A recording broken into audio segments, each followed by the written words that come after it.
has a nasty way of putting things.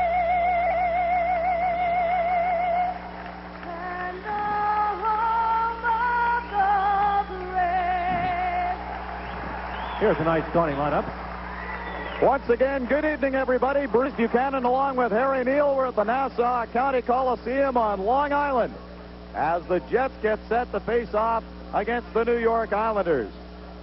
Both goalies tonight into their 14th game of the season. Bob Essensa for the Jets, the 28-year-old, made 38 saves in that tie in Dallas 2 nights ago. And 29-year-old Ron Hextall from Brandon is 7-2-1 in his career against the Winnipeg Jets. The referee is 38-year-old Don Koharski. The linesmen Ron Asseltine and Mark Bynes. Well, both these teams are highly dependent on their big line to score. Solani's group, 24 of the 56 goals for Winnipeg, and Turgeon's gang, 20 of the 45. So you can imagine both coaches have gone in planning for this game to check the other team's big line. And of course, Al Arbor's got the last change, so it'll be interesting to see who he decides will get out there against Solani and how John Paddock will react to that matchup. The Islanders have not won back-to-back games this season. The Jets are winless in 5 and want to get back on the winning track tonight here on Long Island with the Rangers coming up tomorrow night. Jets start Eagles, Borsato, and King against Keith Acton, Mick Bakota, and Claude Loisel for the Islanders. And Don Koharski's having trouble getting this game underway. Now he drops it in, and we are underway.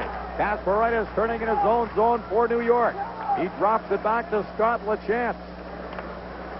Return pass to Kasparaitis. Borsato keeping an eye on him as Kasparaitis skated slowly to his own line. Puck at center. LaChance. His pass knocked down by Stefan Quintel, who fanned on his attempt. Now it's LaChance back the other way for New York to Loisel. A long shot, bouncing puck. The went just wide of the Jets net. Dakota behind the net to Loisel. Loisel tracks it down, gives it to LaChance. His slap shot hit Mike Eagles and bounced off the Jets center and back to center. Kasparaitis with the Jets making a change. Took it in deep. Went cross ice for Green, who drops it to Melikov. His slap shot is steered aside by Essensa. Ulanov was down. Quick shot by Junker and handled by Bob Essensa as Ulanov had trouble getting back in position. Well, let's have a look at the scratches for both teams here. Winnipeg, Olesen, Eriksson, and Blumstein. The Islanders, Chenoweth, Chanute, Krupp, Delgarno, and Flatley. Krupp and Flatley both injured and key members of this Islander team that knocked off the Penguins in last spring's playoffs. Both of them facial injuries. Flatley a broken jaw, he's out 2 weeks to a month, and Krupp had a nasty accident, got hit in the forehead with the puck. He's going to be out another month. Islanders have their top line on the ice. Paul Yzobar back in the Jets lineup on a line with Jamnov and Tkachuk. Mironov behind the net. A lone goal scorer in Dallas gets it to the new captain. Tkachuk escapes the center, tried to dump it in, and John Paddock will quickly make a change as Delaney steps on the ice with Emerson and Steen. Baskey to Tom Kerber. To Derek King at his own line through center. Minute and a half gone first period. There's no score. Into the corner for Newman. He pokes it ahead to Nelson Emerson. Out to Steen with Solani. Pass for Solani, who's behind the defense. But the puck didn't get through. McKinnon is trying to stay with number 13 of the Jets. Steen to Solani. Trying to use his speed on Kerber. Solani shot off the goalpost. He had Ron Hextall beaten, but the puck didn't go in. Puck still in the corner for Thomas Steen. Baskey has him tied up. Solani after it. And out come the New York Islanders. Travis Green through center. Long shot off the chest protector of Essence. A big rebound is cleared by Mironov. Here's Thomas Steen to Nelson Emerson. Has Solani with him. Emerson, the slap shot. He ripped it wide on the short side. Solani into the corner. Handled there by Melikov, who almost tripped behind his own net. And Pilon, did he ever give it to Nelson Emerson after Emerson made the shot? Benoit Hogue to David Bullock. He was checked by Mironov, and back comes Tkachuk for the Jets. He's with Jamnov. Tkachuk going wide on Melikov. Had it knocked away. Tkachuk fights for it behind the net at the back of the goal. Now Rich Pilon for Benoit Ho. He couldn't handle it. Puck goes the length of the ice. Ulanoff back to touch it for Winnipeg, and it's icing against the Islanders. From Nassau County Coliseum, your Molson Dry telecast. When others are blowing hot and cold about how beer is made, there is a beer which quietly and consistently delivers on its promise. Nobody delivers great beer taste and no aftertaste like Molson Special Dry. No beer. It just could be the best beer ever brewed, anytime, anywhere.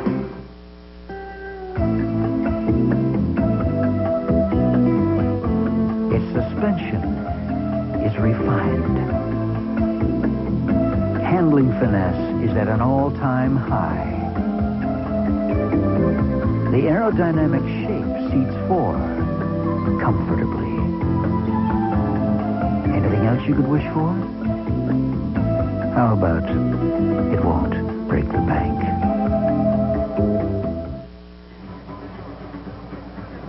Well, maybe the most dangerous, or at least one of the most dangerous one-on-one rushers, Solani, as he blows by Tom Curvers and puts it off the post. He had Hextall beaten on the shot. As you can see there, it went up over Hextall's elbow. And when this guy can get away one-on-one on the rush or even in the offensive zone, he's going to win as often as he loses. Heard Joe mention he's had 34 shots in the last 5 games, just 1 goal. He's goalless in 4. That won't count as a shot, but you don't get much closer as Steve Thomas is offside, being checked by Darren Shannon. Nearly 3 minutes gone in the first period. Jets and Islanders scoreless. Al Arbor this morning at practice was lamenting about how many of his players weren't playing well, but he said Steve Thomas has been his best forward. I'm sure John Paddock can count more that aren't producing than are producing at this point. Both these teams off to a slow start. Steve Thomas coming off a career high in assists and points with 50 assists and 87 points last season. Former Leaf and Blackhawk. Numanen to Quintal. Back to Teppo Numanen. Domi, Shannon, and Eagles, the other forwards for the Jets. Puck came around the boards for Turgeon, the Lady Bing winner last season. Flips it ahead for Thomas. King picks it up. He was held up by Quintal, and it's Numanen for Winnipeg. Out to Ty Domi, still very popular in the New York area. Looking forward to his game at Madison Square tomorrow night. Domi shot off a leg. Shannon behind the net. Left it for Domi behind the goal.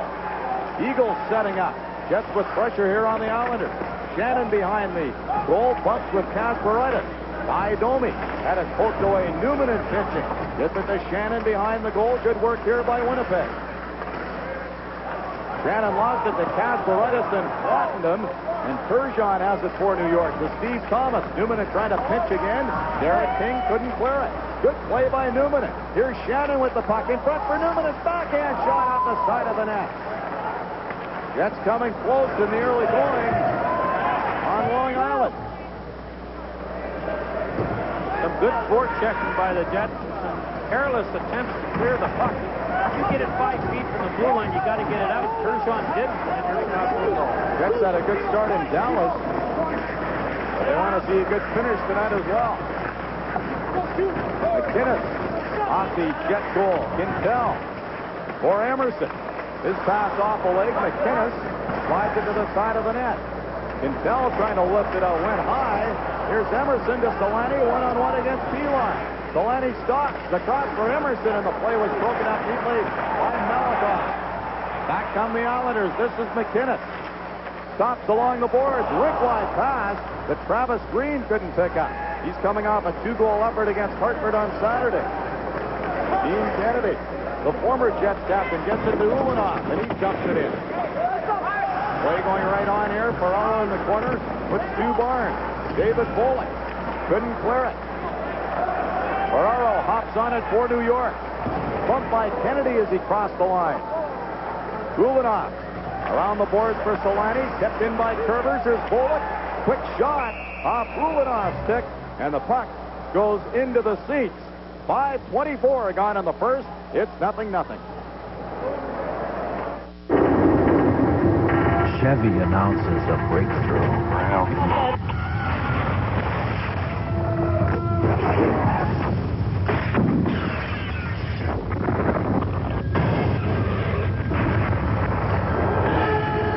Introducing the 94 Chevy S-Series extended cab. So new from the inside out. Everything else is history. The news is hitting the streets. The new 1994 Nissans are here, with 5.8% financing on all of these new 1994 vehicles. And, like every Nissan, each is backed by the best full-line warranty in the business. So if it's been a long time since you've seen any good news in the paper, simply look for an ad from Nissan. Nissan, making it easier to get the car you really want. Al Arbor has coached 707 of the 800 franchise victories by the New York Islanders. Can add 205 playoff wins, and tonight he's coaching in his 1,537th game. I mentioned that to him this morning. He said, the way we've been playing, it seems like 1,000,000 games I've been coaching. Well, he loves coaching. Left it for a little while, but came back to the New York Islanders. Must have liked what they did in the playoffs last year. I think he's reminding his team daily how they played at that time. Borsato dumps it to the New York line. Basket across the Curvers. He fell down. Still got the pass to Thomas. Now to King for Turgeon. He got spun around. And it's Bowden to Borsato for Winnipeg. Trying to lift it in. That hit the defenseman Basket. Eagle trying to forecheck. Thomas, a quick pass for Hogue. He's knocked down by Bowden. Thomas brought it in. The Islanders were offside. Well, we mentioned that both teams got off to a slow start. Last year, Winnipeg were 4-11-0 after 15 games. This year, 6-7-2.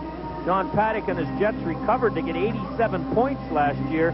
And for the first time in the history of the Winnipeg franchise, they improved 2 years in a row. That start for the Jets a little misleading, though, when you consider the fact they had a 4-game homestand with 6-3-1, and you don't expect the team to lose all 4 in a homestand, but that's what happened to the Jets, and that's why they find themselves a game under 500. Isobar, Jamnoff, and Tkachuk up front for Winnipeg. Can't try to slap it in. He and Tkachuk, former roommates in college. Jamnoff from the side of the goal. They score! Somehow the puck ended up in the net, as Hextall looked very weak on that one. So did Dean Lachance, number 7 for the Islanders. He was beaten to the outside on what started out to be a fairly harmless rush. But, of course, we know Zamnoff's got great talent, and here's what I'm talking about. Although Lachance cut him to the outside, Hextall actually put the puck into the net himself. But here's what I mean about being beaten. A very slow turn by Lachance. Hextall not square to the shot, and it dribbled between his legs and went in. And the Winnipeg Jets get the first goal of the game. Not a very picturesque one, but an important one, because both these teams have been awful when they don't score first. Winnipeg won 5-1. New York won 7-1. You talked about the weak goaltending the Islanders have received for most of the season, and that was a good example right there from Ron Hextall, former Conn Smythe Trophy winner for Philadelphia. Tkachuk into the corner, drops it for Jamnoff, and it's Bullock out to Ray Ferraro with the Jets on top. 1-0. Jamnoff in the corner with Bullock. He's ridden out of the play. Ferraro for New York. Slides the puck to the front of the goal. Jets were there defensively, and Bowden has it. Pass through center behind Tkachuk, and Hogue shoots it in for the Islanders. Sergei Bowden to Thomas Dean. Solani streaking down the left side as Dean dumps it in. And he was streaking too quick, putting himself offside. We have a winner in our Safeway Score and Win contest. Mrs. L. Natchik entered a ballot and included a label from Kraft Singles. As a result, Mrs. Natchik has won $500 in MasterCard Traveler's checks from the Bank of Montreal on Alexei Jamnoff's 6th goal of the season. Well, he's another player that the Jets need to kick into gear as far as offense is concerned. Everyone says he's got the talent that ranks him up there with the most talented players in the league. They don't see it every night. That's a little frustrating. Alexei, 23 years old, missed 3 games with a quad muscle injury. Says it feels okay, and the Jets are happy to have his offense back. Newman into Quintel. Rich Pilon To Melikoff, who backs up behind his own goal, watched by Nelson Emerson, who the coaching staff says has been the best Jet in the early part of the season. Newman kicks the puck to Teemu Selanne. He lost control of it, then check Melikoff. Here's Selanne for Winnipeg. Turns away from Pilon. Selanne in the corner for Thomas Dean. Emerson sets up, shoots. Good save by Hextall, who just got a piece of it. And then the puck rolled just past the open side. Junker against Ulyanov. Grabbed by the Jets defenseman.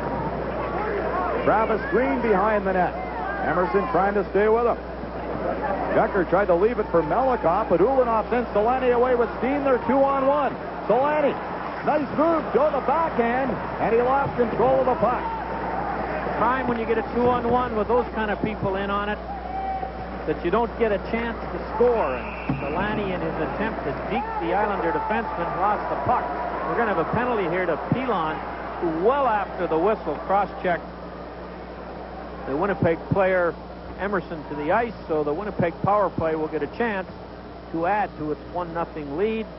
The Jets are 8th overall in the power play, and the New York Islanders 18th penalty killing.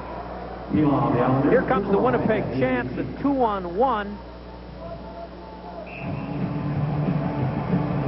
Oh, this is before the 2-on-1, and Emerson is robbed by Hextall, as you mentioned. That was Hextall's best stop.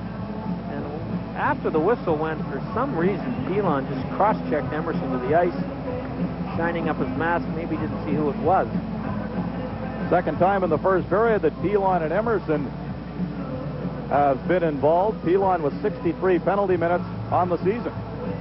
Well, the Winnipeg power play, 8th overall, 18 power play goals. And Al Arbour's penalty killing, 18th overall. They've given up 17, and he was saying that that is not good enough as far as he's concerned. Jets power play, Tkachuk, Zhamnov, Yzerbark, Numanen, and Mironov. Mironov with 6 points, the rookie defenseman, 5 of them on the power play. Kasparaitis winds up and fires it down the ice. Another strange stat for Mironov. All his points have come on the road. All Yzerbark. To Numanen, he shoots it in. Hextall out to handle it. One of the best in the league in that department. Zhamnov in the corner. Turns away from a couple of Islanders. Mironov takes the shot. To Zhamnov along the board. Side of the net to Yzerbark. Back to Zhamnov. The Chuck standing in front. Back to Mironov. The slap shot tipped. Hextall may have got a piece of it, or it was blocked by LeChance. The Chuck in the corner. Fights off LeChance. Numanen to Yzerbark. Numanen across to Mironov. Now to Yzerbark. Moving right in. Pass in front. They score!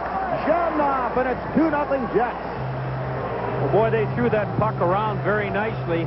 Whenever you complete the cross-ice pass when you're on the power play, you should get a good chance to score. And Yzerbark did get a good chance. He didn't score on it, but he created a chance. You'll see from the right defenseman across the rink to Yzerbark, who's walking in for the shot. He fumbled the pass and then passed the puck to Zhamnov, and it's 2-0 Winnipeg. Here's the cross-ice pass. Yzerbark wanted to shoot it, but he fumbled the pass, and the pass attempt to Zhamnov hits LeChance and gets right on Zamnov's stick, and it's 2-0. A little bit of luck on that one, but a great setup. They were patient. They waited to see if they could get one of the plays they like to make. The cross-ice pass was available. They completed the pass. Yzerbark didn't score, but the Jets eventually did. Great start for the Jets. Zhamnov, second of the night, 7th of the season. Now they steal it again, and Darren Shannon nearly had an opportunity. Mike Eagles ran into Steve Thomas. Puck has been in the Islanders' zone for most of this first period. Now they break out. Steve Thomas through center. Drops it to Darren King. To the front of the net. Turgeon shot. They score! Steve Thomas chopped it out of the air. The rebound came off Essens' pads, and before it landed, Thomas chopped it into the net. That's goal number 8 for Steve Thomas and puts the Islanders right back in the game. Here's the shot by Turgeon from a horrible angle. Essence had got a piece of it, and then Thomas came in and hit it in when it was about 3 feet off the ice. Remember, the new rule is the crossbar as far as a high stick on a goal is concerned, and this one was very legal, as you're going to see right here. Well below the crossbar when it was bunted into the net. Huge goal for the Islanders, who scored just 31 seconds after the Jets had taken a 2-0 lead. Maybe Thomas should try out for the New York Mets, the way he batted that one in. Now 2-1.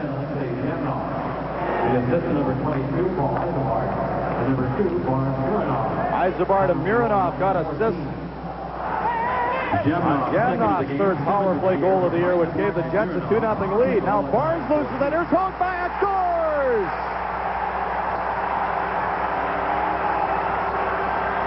Benoit Hogue, who's been mired in a deep slump, 1 goal in 13 games, gets a gift from the Winnipeg Jets here for his 2nd goal of the season. And this is the kind of good fortune you need. Essence throws it around the boards. It gets by Barnes, then he loses the puck. And it's tipped in front to Benoit Hogue, who waits for Essence to go down and then backhands it up. A nice little play by Ferraro, number 20, to get it to Hogue. But a breakdown in the defensive zone by the Jets gave the chance for Hogue, and he made no mistake. 2 goals in 21 seconds, was it? And the Islanders are right back on even terms. Well, both teams' coaches, I'm sure, have been slightly horrified at the play in their own end, especially the Islanders. There was a gift goal presented to the Islanders by the Jets. Emerson's shot. That was blocked by Pilon. Solani after it behind the net. McInnes to Travis Green into the Jet zone. McInnes after Kennedy in the corner. Green back to Malikoff. Shoots it in wide of the Jets' goal. Kennedy collides with Junker. McInnes trying to drop it for Green. Jets having trouble moving it out again. Solani has his man Green tied up, and now they flip it past Pilon and into Islander territory. Malikoff to Vakota. Through center for McInnes. He was cut off by Jamnov. Mironov to Solani. He's with Isobard 2-on-2. Solani cuts to the middle, drops a Jamnov shot. That was blocked at the defense by LaChance. And back he comes. 4 Islanders to center as the crowd has come to life. Naturally in front. Tipped just wide by Loisel. Vakota hit the referee Koharski. Acton picks it up. Battling with Boughton behind the net. 35-year-old Keith Acton claimed on waivers from Washington. Still has it. Slides it to the front of the net. And Boughton gets to the point. LaChance fakes the shot. Now in front. Acton turns to the Loisel shot. Then you get the other shot by Vakota goes wide. And the Jets desperately trying to get it out. And it all started. Boughton could not handle Acton on the 1-on-1 defensive zone coverage. Steve Thomas looking for Catroid. It's Turgeon, a wrist shot, and a nice glove save by Bob Essenson to keep this hockey game tied at 2. The Islanders have come to life. I'm losing 21-17. Mostly because of this brick wall of a linebacker. Nothing gets past this guy. Nothing. So, last quarter, seconds left. Can't go through, can't go around, gotta go over. Bomb! It was a long bomb! Ah! Touchdown! Touchdown! Touchdown! Boy, I love this game. I really love it.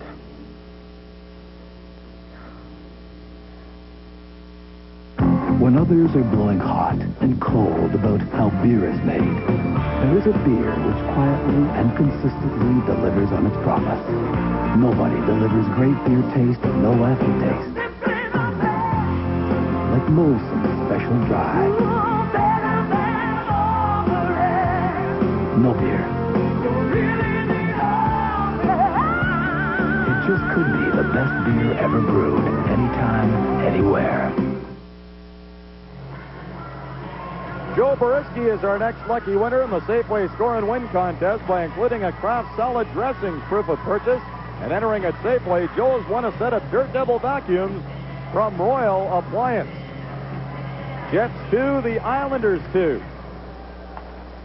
7:57 to go, first period. Thomas from Turgeon and King, Holt from Ferraro, 21 seconds apart to get the Islanders back in it. 11 combined shots on goal, 4 goals. This could be a 9-8 affair before we're finished. Capo Newman. Quintel to Chris King. As for Sato and Eagles with him, 3-on-2. King tried to set up with a shot, but was checked by Derek King. Turgeon for New York. 1-on-1 against Quintel. Baskey picks it up to Thomas. Quick shot. Didn't get much on it. Now he does. Off Essence's glove, and it trickled behind the net. Thomas to Turgeon. Watched by Quintel. Baskey coming in. The pass for Thomas, and he fanned on it. For Sato for Winnipeg. Turgeon's got a little Gretzky in him when he gets the puck behind the net. That was a great pass out. It should have been converted into a chance. Kulinoff to Ty Domi. He's bumped by David Bullock, the playoff hero against Pittsburgh, as he scored a big overtime goal to send them into the Stanley Cup semifinals. Darius Kasparaitis, a superb rookie season. He had everything that moved. He played fearless, effective hockey. Then he reported to camp very much out of shape and very fat, and currently leads the Islanders in plus-minus with -11. He could become a premier NHL defenseman if he learned to say 2 words, Bruce. I'm full. I know one thing, when Kasparaitis is on the ice, the opposition has its head up. He can dish out some big checks. Yes, he's a scary character. You read that article in Sports Illustrated on him? And you know that's the old iceberg theory. We only got 10% of the truth.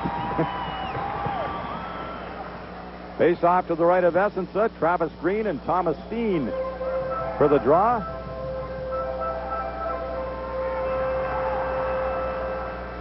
McInnes back to Pilon. Tees it up. Essensa the save. Rebound. And McInnes was stopped by the arm of Bob Essensa as he reached out. And since the Islanders have hit the scoreboard, the momentum and the play has shifted to Jets territory. Well, the Winnipeg Jets lost the face-off, but watch the puck bounce. I mean, that's a lousy drop when the puck bounces 6 inches high. Here's the shot from the point. Bob Essensa makes a nice stop, and even a better one on the rebound.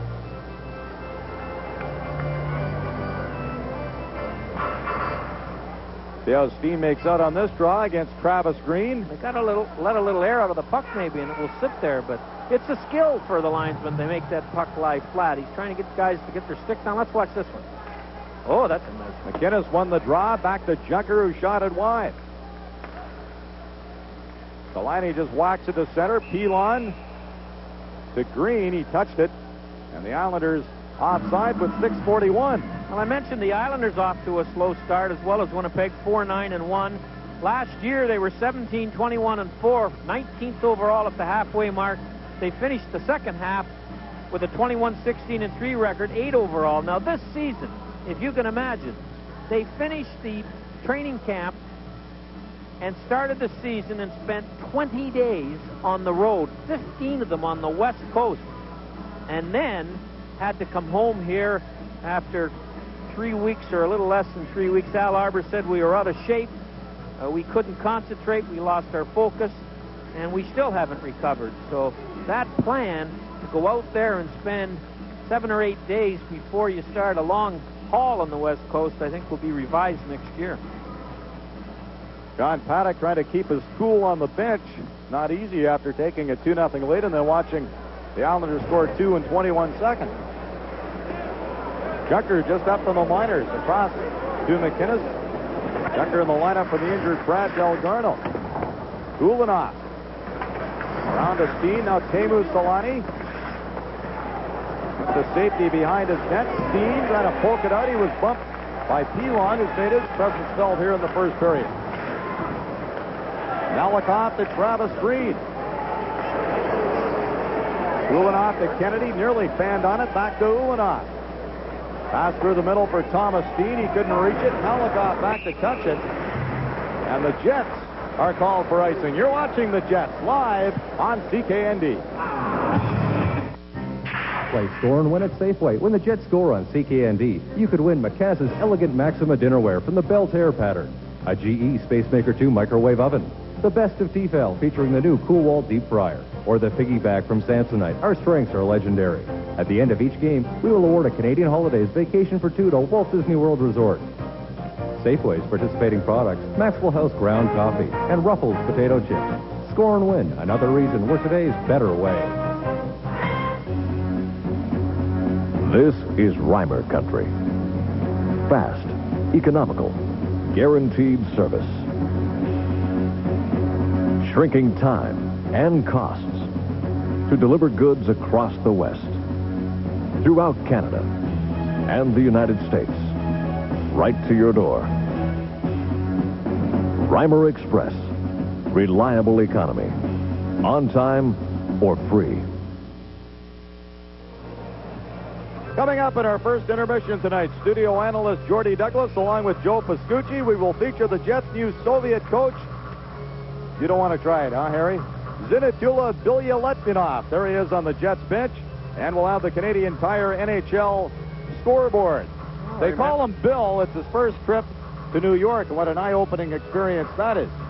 Let's hope he's around so we can call him Bill after tomorrow. As we head to Manhattan after this game, although he's played in New York for the Soviet Union national team, I'm sure before. Jamnock drops it to Kachuk. Quick wrist shot low and just wide. It came off the backboards right to Hextall, who has looked shaky in the first period. And I'm sure John Paddock would like to see his team get more shots at number 72.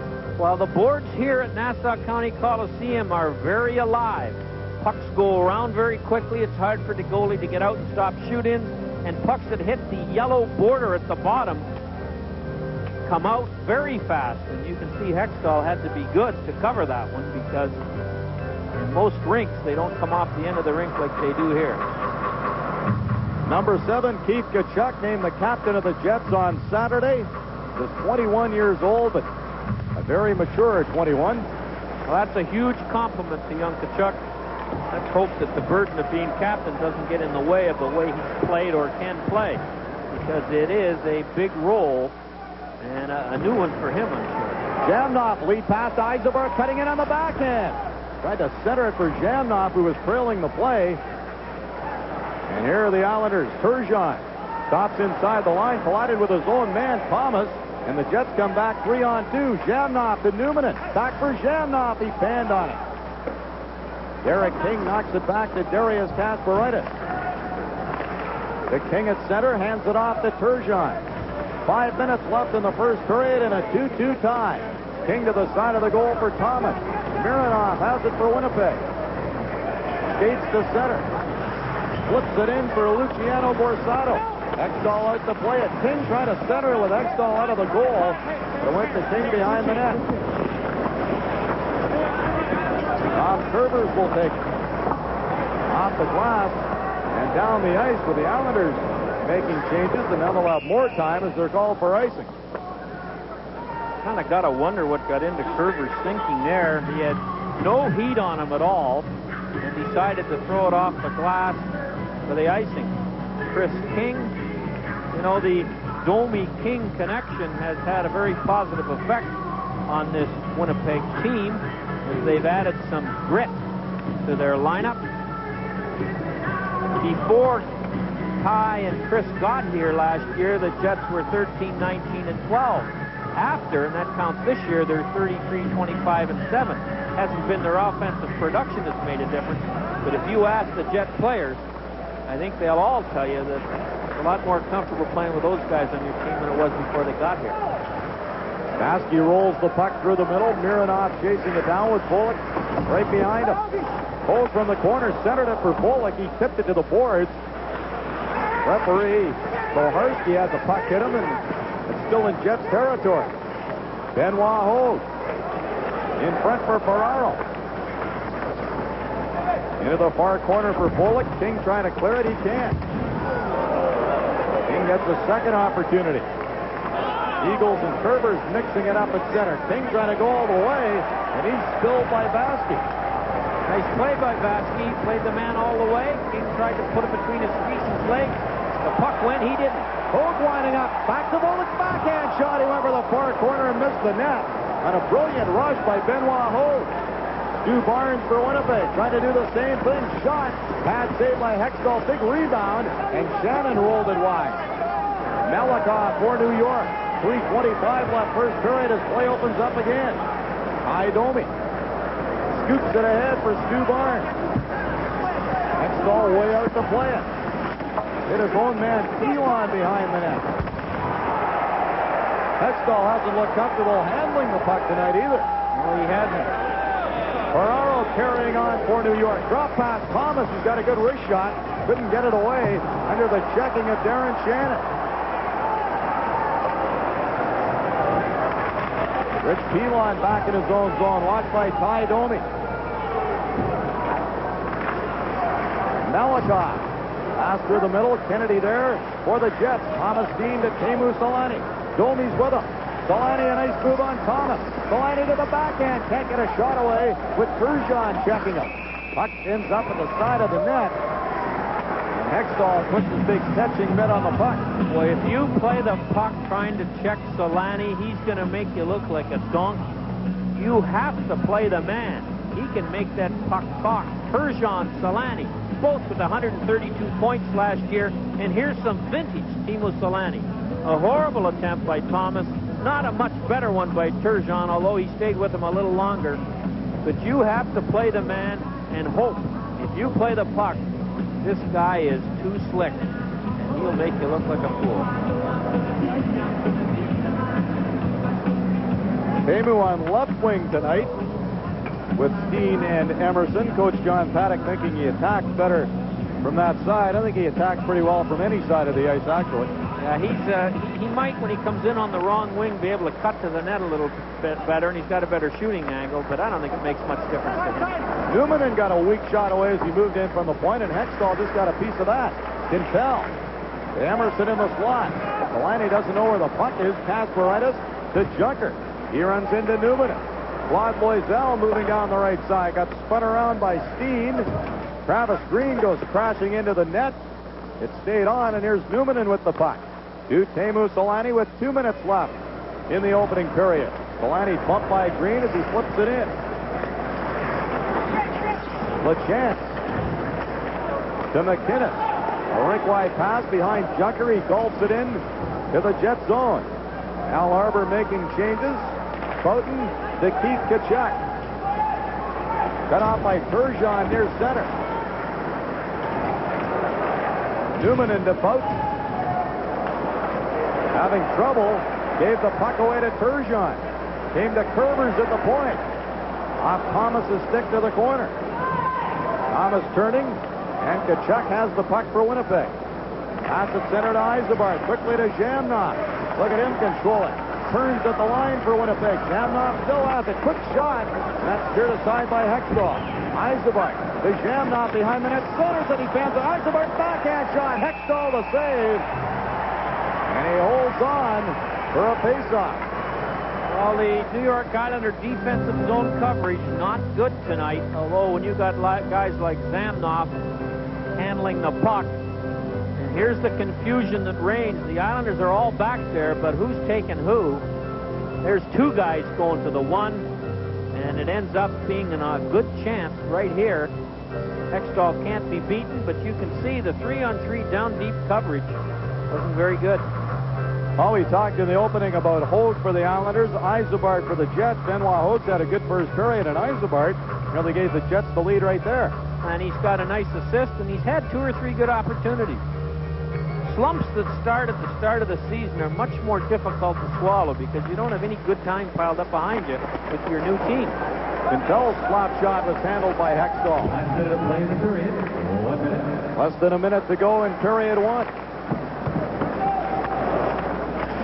Rich Pilon around the boards for Bullock. Newman unable to keep it in, so the Jets offside. 48.9 seconds to go. Well, it was great at the morning skate, Bruce. I know some Winnipeg fans remember Brian Mullen. He skated for the second time today after having an operation to repair a hole in his heart. He had a stroke in the summer and said today that he's got his eye on late March for a comeback. It's just a question of getting his entire body back in shape. He was very positive. He looked good. He was shooting the puck and said that every day he can do a little bit more than he did the day before. So he's always been a favorite of fans in all the cities he's played in. It'd be great to see him back in action in March if he can make it. Yeah, you're right. That's great news. Nice to see him out there skating with his teammates this morning. Pilon to center. Quintel fires it in over the corner glass. I don't think it caught anybody in the seats as they scramble for a souvenir. There's almost as many empty seats as there are fans here tonight. You're not kidding. The disappearing puck act could be an Estrell's pretzel and she doesn't know it. Boy, the crowds here are down, and they've been down for a while. They averaged only 12,000 last year. They certainly don't have 12,000 tonight. They'll be putting fractions on the turnstiles here at the Nassau County Coliseum. They don't get any more people in here. 34.9 seconds left in the first period. Face-off near center between Eagles and Ferraro. Malakoff to Pilon.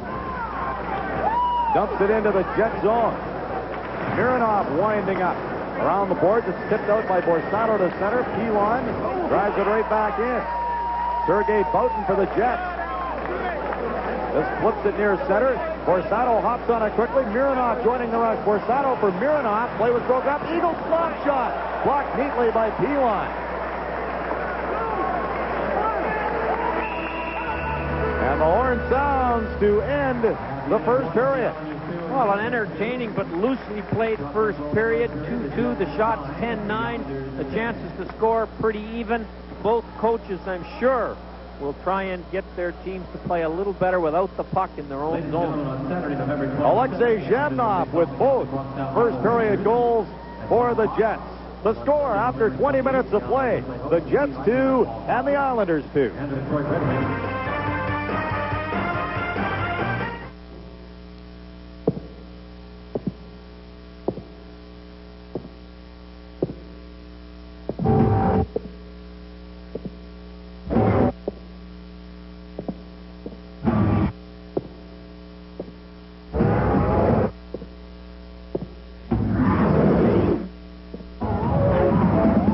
One thing's for sure, the new cats move awfully fast. See your dealer now before the fall deals are gone.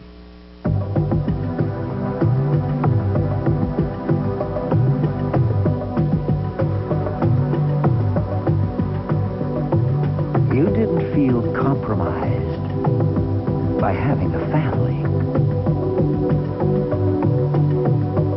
And we promise you won't feel compromised by our family sedan. Leap year from Honda. Win $6,000 in new kitchen appliances from Hotpoint and CKND. Weekly prizes, too. Send us your name, address, and phone number, and you're entered to win. Tune in your favorite afternoon programs on CKND and watch for your name. See it, and you have 10 minutes to call in and qualify to win. This week's prize, a $500 gift certificate towards the purchase of a new futon frame and cover from Fabulous Futon. Win a $6,000 dream kitchen from CKND and Hotpoint. These are your Manitoba Hotpoint dealers.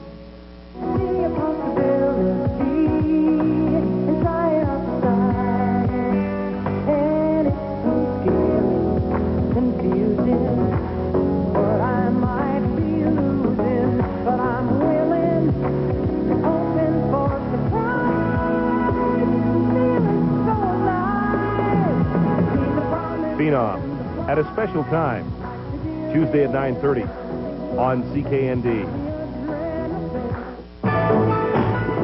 Young man, have you seen this? Why, it's enough to put even me in the Christmas spirit. What is it, sir? A newspaper? Look at all these great gifts. And with Canadian Tire's guaranteed low prices, why, even I approve. Is it a brochure? No. A magazine? No. Here, have a look. It's a flyer. Look for the Canadian Tire Weekly Christmas Flyer. Canadian Tire lets you give like Santa and save like Scrooge.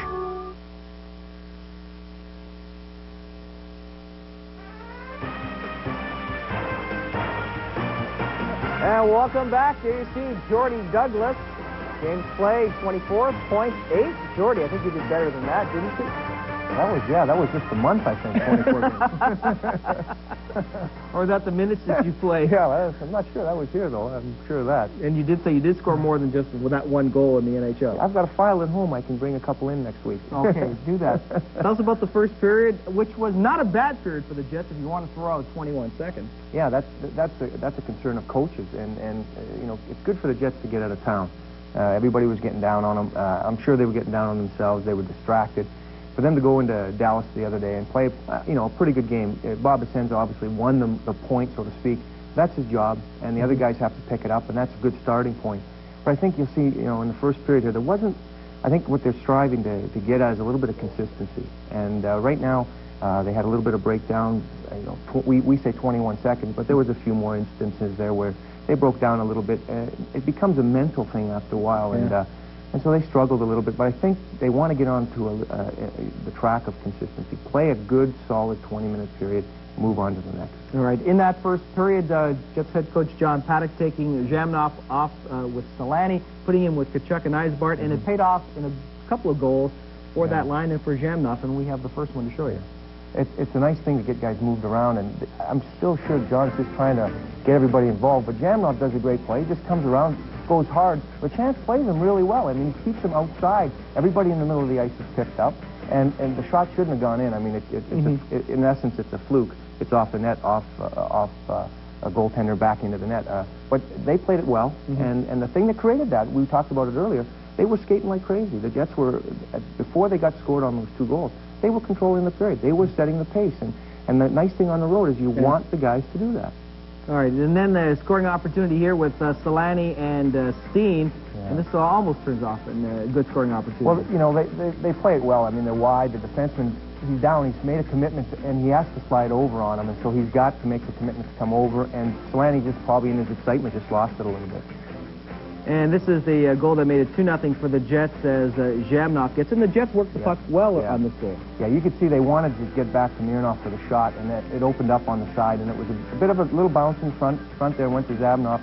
Finally, they get a little bit of a break. You know, they've had a lot against them, so it's nice to get a good one. And this is the goal that tied it up at 2 as the Jets fell apart there for those 21 seconds. You know, when you break down in your end, one guy or two guys break down, it snowballs. And in that situation, there was a little bit of a breakdown along the boards, and it bounced out right in front of the net, and it's either a big save or it's a goal. All right, Jordy, talk to you in the second period. Thank you. All right, coming up next on our telecast, we'll feature Coach Bill.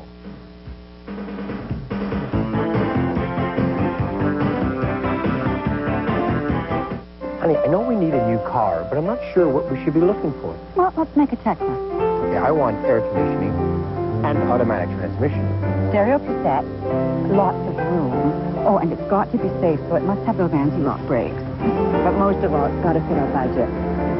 Pontiac delivers everything you want in a Sunbird 4-door. Now at $12,995 or $249 a month. Hurry to your Manitoba Pontiac dealer. Now let's go look for a house. You think you're big time? Pacino. You're gonna die big time! De Palma. Never give up your friends, Dave. You are the only person that I can trust. I ain't going back to prison no matter what. If I ever see you here again, you die just like that. Academy Award winner Al Pacino. Got a dream, baby. Carlito's Way. Starts Friday, November 12th at theaters everywhere. There are hundreds of ways to get in shape, and hundreds more to stay in shape. You'll find them all at Athleteswear. Save $161 on a diversified product spread mill with 1-horsepower motor, built-in computer, and shock-absorbing surface. Now only $6.99. Make the right choice. Athleteswear, 145 Market, Pembina at Grant, and 860 St. James Street across from the arena. The choice is there. Athleteswear. What would you like to do in the whole world? Burn it all. An all-star cast. Kurt Russell, William Baldwin, Scott Glenn, and Robert De Niro in a Ron Howard film. Backdraft, the CKND Sunday night movie. Sunday at 7 on CKND. A promotional consideration has been paid by the following. Bulova Star. Quartz accuracy in action. Anywhere, anytime. Bulova, wherever fine watches are sold. It's Jamnoff 2 and the Islanders 2 after 20 minutes at the Nassau County Coliseum. Well, the Jets have always been trendsetters when it comes to hockey, and they are again this year with a Soviet assistant coach, Zenatula Bilyaletsinov. We'll call him Bill after this feature. Good job, good job. Shoot. Well, shoot. Zenatula Bilyaletdinov's hockey credentials in Russia could be compared to those of a Ted Green or a Bob Gainey in the NHL. All three served their organizations as rugged, dependable players for more than a decade. Bilyaletdinov, a defenseman in his playing days for Dynamo Moscow, also represented his country under Viktor Tikhonov for 10 years. I started hockey 1973, Moscow Dynamo, finished 1988 after I was coach Dynamo Moscow. I learned physical game, quickly think, you know. This I like. All time I learned this.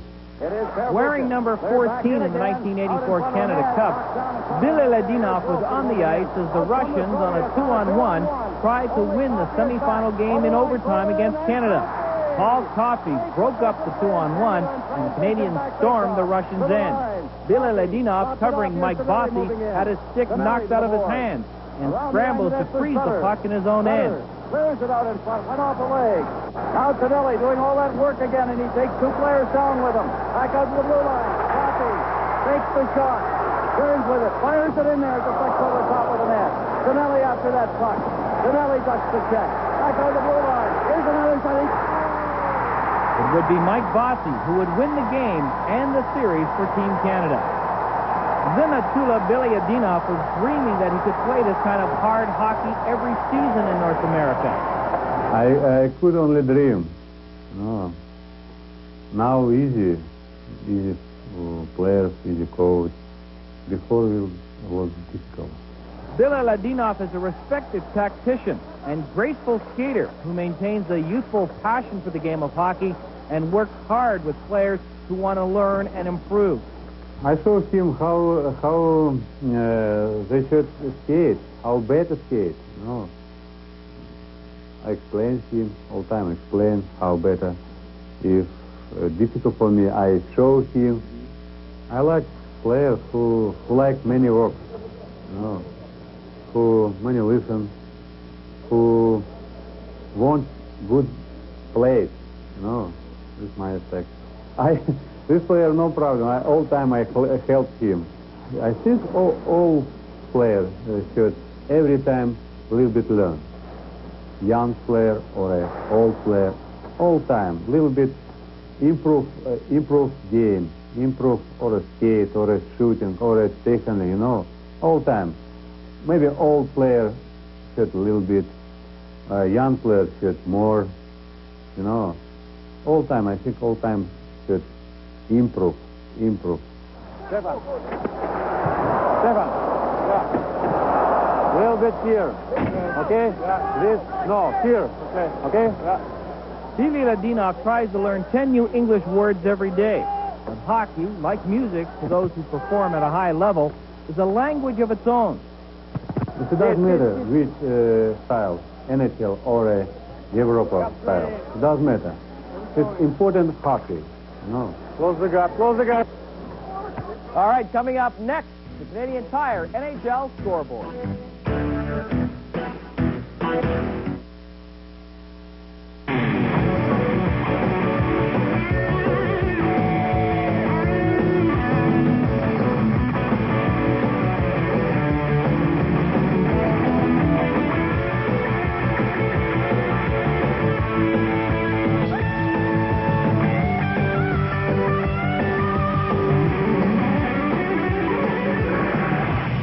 The new Camaro. Ladies and gentlemen, that's been good.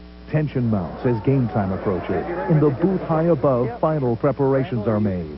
CKND and Play It Again Sports want you to join the crew for Molson Jets hockey on CKND. To enter, simply drop into any of 3 Winnipeg locations of Play It Again Sports, where equipment is used but not used up. The winner and a friend will tour the mobile, meet the crew, and watch the Jets and Vancouver Canucks from the broadcast booth. Behind the scenes of Molson Jets hockey on CKND. I'm Bruce Buchanan. Tomorrow, join me, Harry Neal, and Joe Pascucci for Molson Jets hockey on CKND, live from downtown New York. The Jets will face off with the Rangers at Madison Square Garden. Molson Jets hockey on CKND.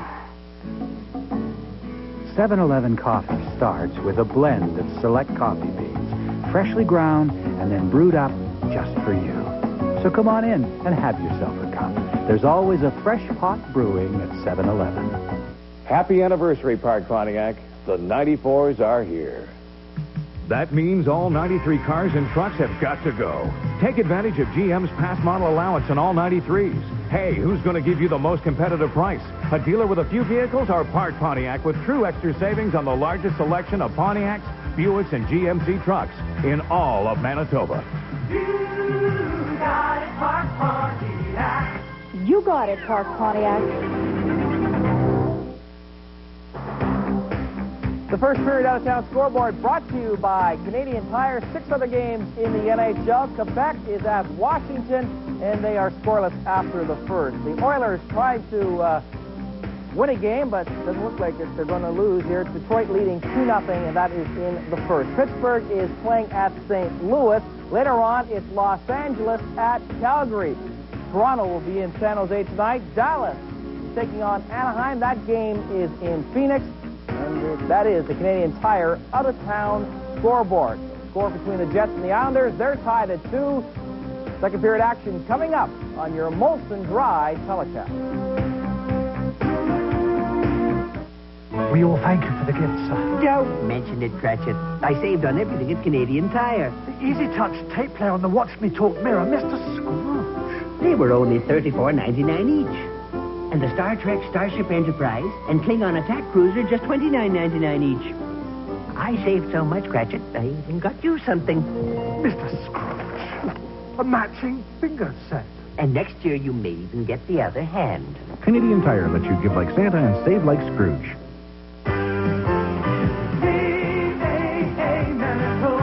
When you belong to CAA Manitoba, it means we'll be there to help. And not only help with a tow or lockout service, we can help plan your trip. From reservations and holiday packages to fee-free traveler's checks to trip picks that get you where you're going. Let us help. Become a CAA Manitoba member. For everywhere you go today, go with CAA.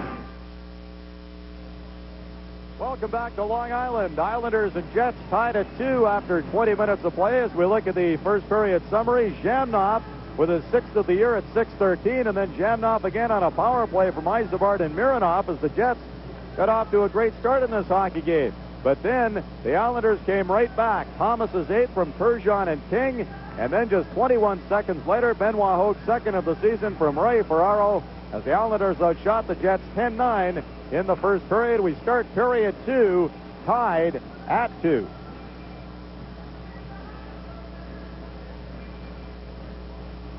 Timo Solani and Zamnov. Boy, they've caused trouble for the New York Islanders on the rush and on the defensive zone coverage. No one on the Islanders have caused the Jets that much individual trouble. Second period underway. Mironov to center. He stood up by Junker, bouncing puck into Hextall, and he had a little trouble with that one again. Hextall was shaky to start the first, then made a couple of pretty good stops. Pilon shoots it in for New York. Essence, they couldn't stop it behind the goal. Thomas Steen for Winnipeg. To Solani. His pass behind Nelson Emerson, and Pilon slots it in for New York. Solani waiting for it along the boards. Trying to skate away from Travis Green, was hauled down. Solani didn't know the puck was behind him, and Melikov gives it to Junker, who backhands it out. Sergei Boutin to Thomas Steen. Puck at center. Bowden to Eisebart. He turns and backhands it in. Malikoff. To Junker. Skates to center. It's Hogue with the pass. Quick wrist shot. And that was handled by Essenson. Kachuk to Jamnok. He saw Bolek coming. Seppo Numanen. Ray Ferraro. To Bolek on the right side. Numanen came over, dumped him, and clears it for Winnipeg. LeChance. Off the boards to Benoit Hogue. He's flattened by Keith Kachuk. Eisebart. Back of the point for Ulanoff. He fell down. And here's Bolek looking for Hogue. That play was halted by Quintel. Jamnok drops it to Kachuk. On the right side to Eisebart. Behind the net for Jamnok, who's been ever so dangerous for the Jets tonight. He was tripped up by Ferraro. Quintel at the right point. Hit the referee, Koharski. Jamnok has the puck.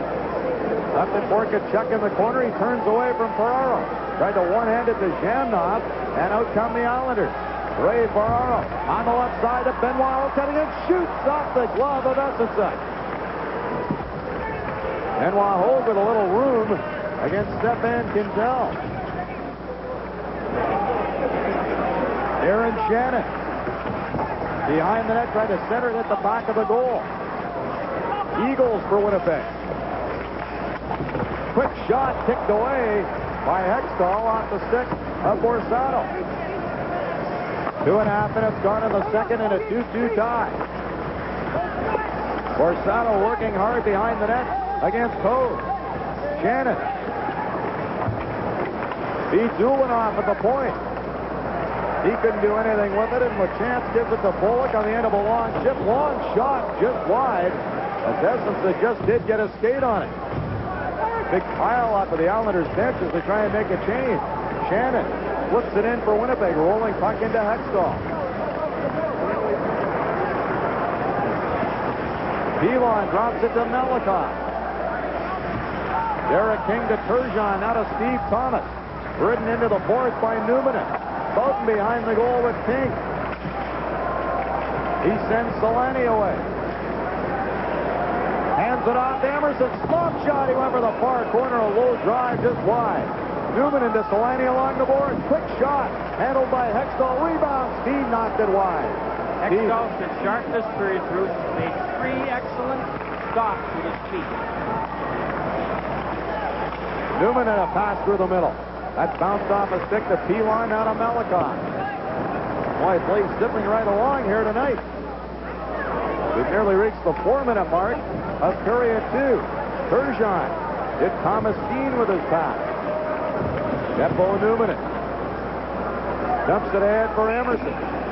Loiselle touched it with a high stick, so a stoppage. This is your Molson Dry telecast. Play Score and Win at Safeway. When the Jets score on CKND, you could win $500 in MasterCard Travelers checks from the Bank of Montreal. A set of Ryobi Workforce Power Tools. From Sultan, a selection of gourmet kitchen appliances. Or a set of Dirt Devil vacuums from Royal Appliance. At the end of each game, we will award a Canadian Holidays vacation for 2 to Walt Disney World Resort. Safeway's participating products, Mott's Clamato Juice and Quaker Chewy Granola Bar. Score and Win, another reason we're today's better way. If you have computers in your office, this is a sight you'll appreciate. It's Carlisle Computer Products Warehouse, and it means your order is being filled right now to your satisfaction. Carlisle has Manitoba's largest selection of computer supplies, from paper to laser products. Top names like IBM, 3M, Memorex, Verbatim, and Hewlett-Packard. Carlisle is the specialist in computer supplies. Call 694-4895 for your free catalog.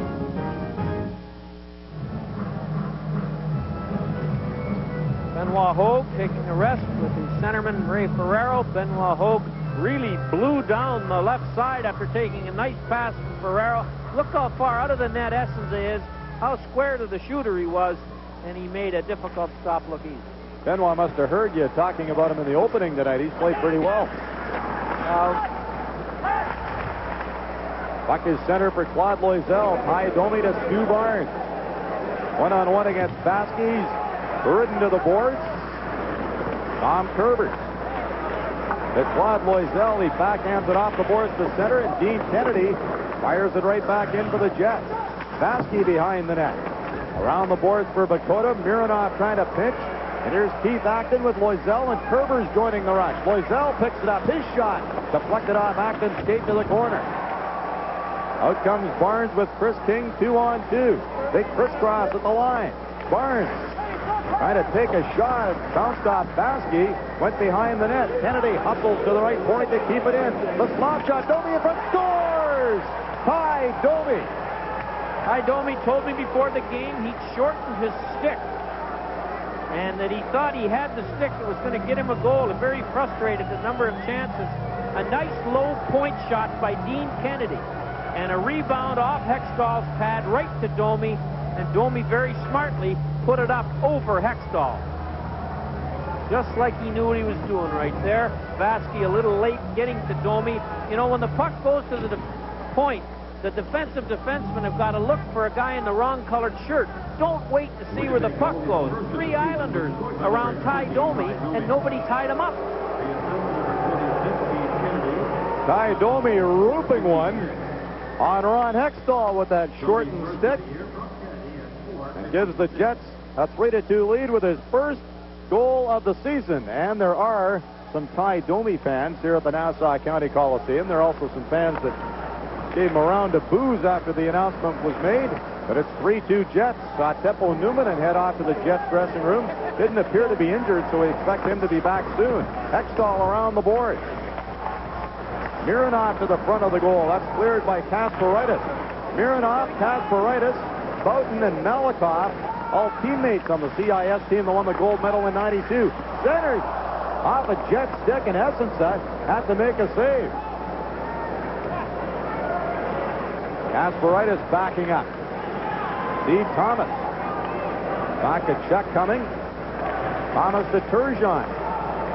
Kasparaitis for the Islanders. For Derek King. Good move on Ulanoff at the line. Quick shot. Essensa just did get a stick on it, and the puck ends up on the mesh behind the Jets goal. Ty Domi has given the Jets a 3-2 lead on Long Island.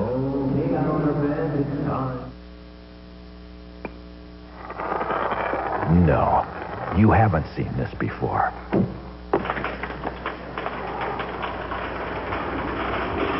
Introducing a tough new chip-resistant finish on the '94 Chevy S-Series. So new from the inside out. Everything else is history.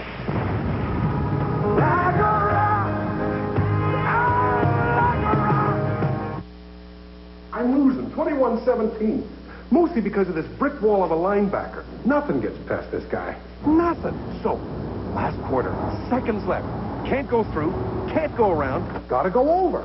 Bomb! It was a long bomb! Ah! Touchdown! Touchdown! Touchdown! Boy, I love this game. I really love it.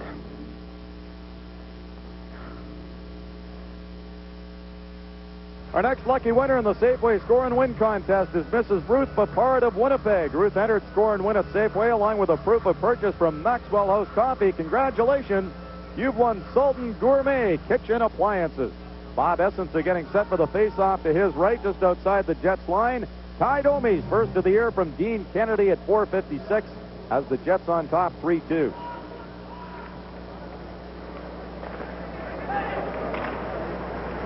Malikoff at center. He slaps it in for the Islanders. Stefan Quintel trying to clear it. His attempt hit McInnes, went behind the goal to Sergei Boughton. Boughton to Quintel. Ahead to Teemu Selanne. Stick handles across the line. Pilon has him wrapped up. Steen from the corner couldn't center it. Emerson behind the net in front for Steen. Couldn't get a backhand shot away. Out comes Malikoff for the Islanders with McInnes and Green. Travis Green to McInnes. Shot kicked away by Essensa with Green going for the net. Good save there by the Jets goalie. Selanne coming back. Quintel's shot went this wide. Steen trying to jam it in, and Hextall split across to make the stop. Play going end to end. Green on the right side to McInnes. In against Sergei Boughton. Rubbed out of the play behind the net. Emerson lost it to Green. Here's McInnes at the side of the goal. Fell down, back to Green. He's dumped at the side of the net. McInnes behind the goal. Trying to center it, and it's rolled through the crease by Junker. Tom Kerber's pitching in. Both teams with good chances here. Green from the corner to Junker in the high slot. He dumped it for McInnes in the corner, and Bowden has it for Winnipeg. Around to Solani. Couldn't chop it out. Bowden behind the net. And he does clear it for the Jets as they'll head to the bench for a line change. Baskey to Kerber. Pass ahead for Bullock. Puck slides into the Jet zone. Kennedy around the board. Benoit Hogue was there. Ferraro left it for Bullock in the corner. He sidestepped the check from Ulanoff. Bullock trying to center it. A good back-checking job there by Mike Eagles, who flips it out for the Jets. He was dumped by Ferraro. Islanders picking up the pace here as they trail 3-2. Penalty upcoming to the Jets. It'll be their first of the hockey game. Only the second of the game. Well, lots of good rushes this period by both teams. Both goaltenders appear to look more confident this period than they did at times in the first period. And it's a roughing penalty coming up here.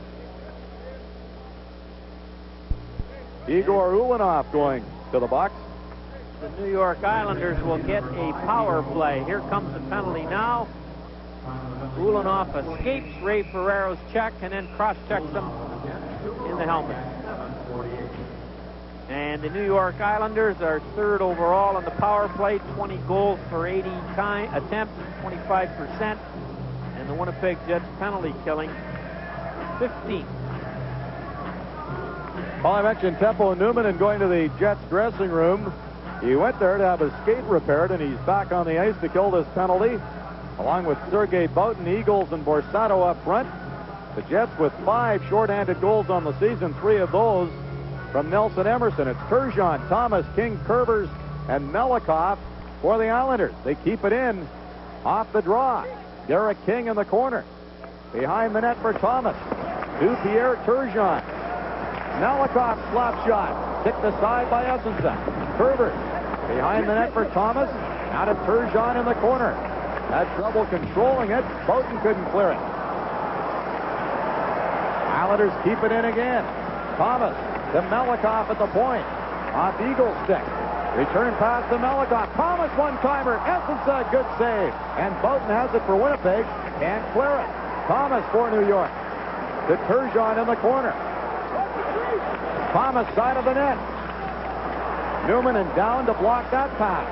Melikoff. Tremendous pressure here by the Islanders. Thomas ripped the shot wide on the short side. Borsato can't poke it out.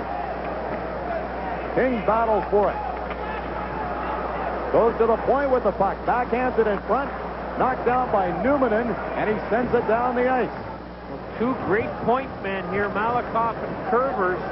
Dangerous shot. Both can make passes. Melikoff 8 of 12 points on the power play. Kerbers 8 of 11 on the power play. 43 seconds left in the penalty. Kerbers backing up to his own line. Rink-wide pass for Derek King. Islanders on the power play, trying to even it up.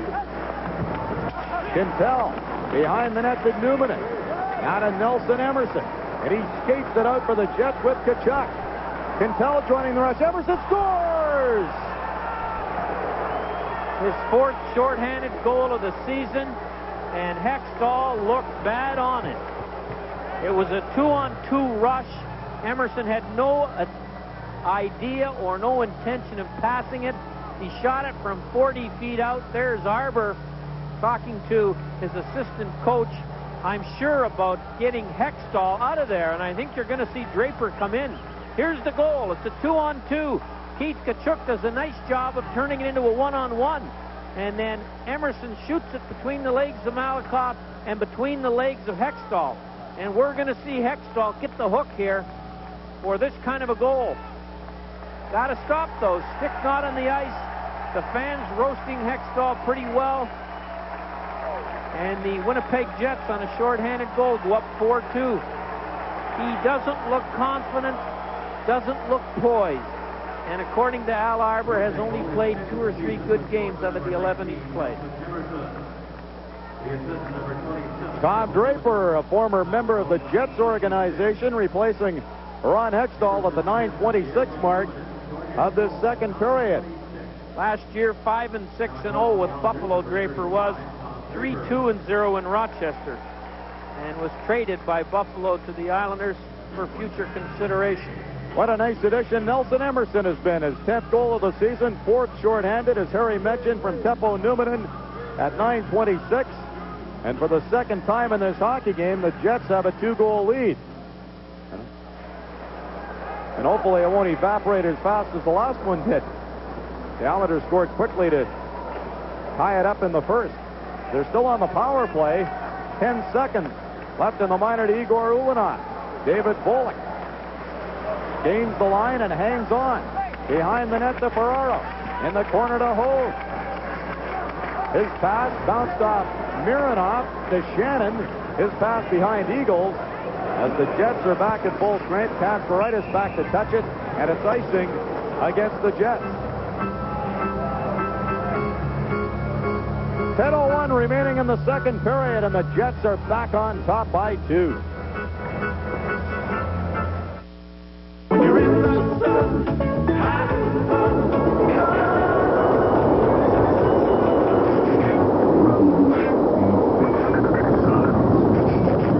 In today's sea of beers,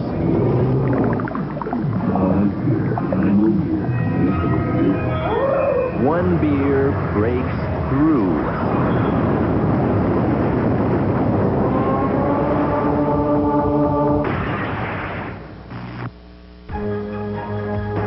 It is by far our most important and vital cargo. We carry it throughout Canada, from the central heartland, across the broad prairies, and to the Pacific. It's the most valuable shipment you can entrust to any carrier. It's your company's reputation. Reimer Express. Affordable reliability. Well, Winnipeg scored on Ron Hextall, and also scoring is David Lozansky of Winnipeg by including an old Dutch tortilla chips proof of purchase. And entering Score and Win at Safeway, David has won a set of Ryobi Workforce Power Tools. Jets leading 4-2, 9:57 to go in the second period. Tom Draper in goal. In relief of Hextall. Coming over from Buffalo. In a trade for a draft pick, Travis Green.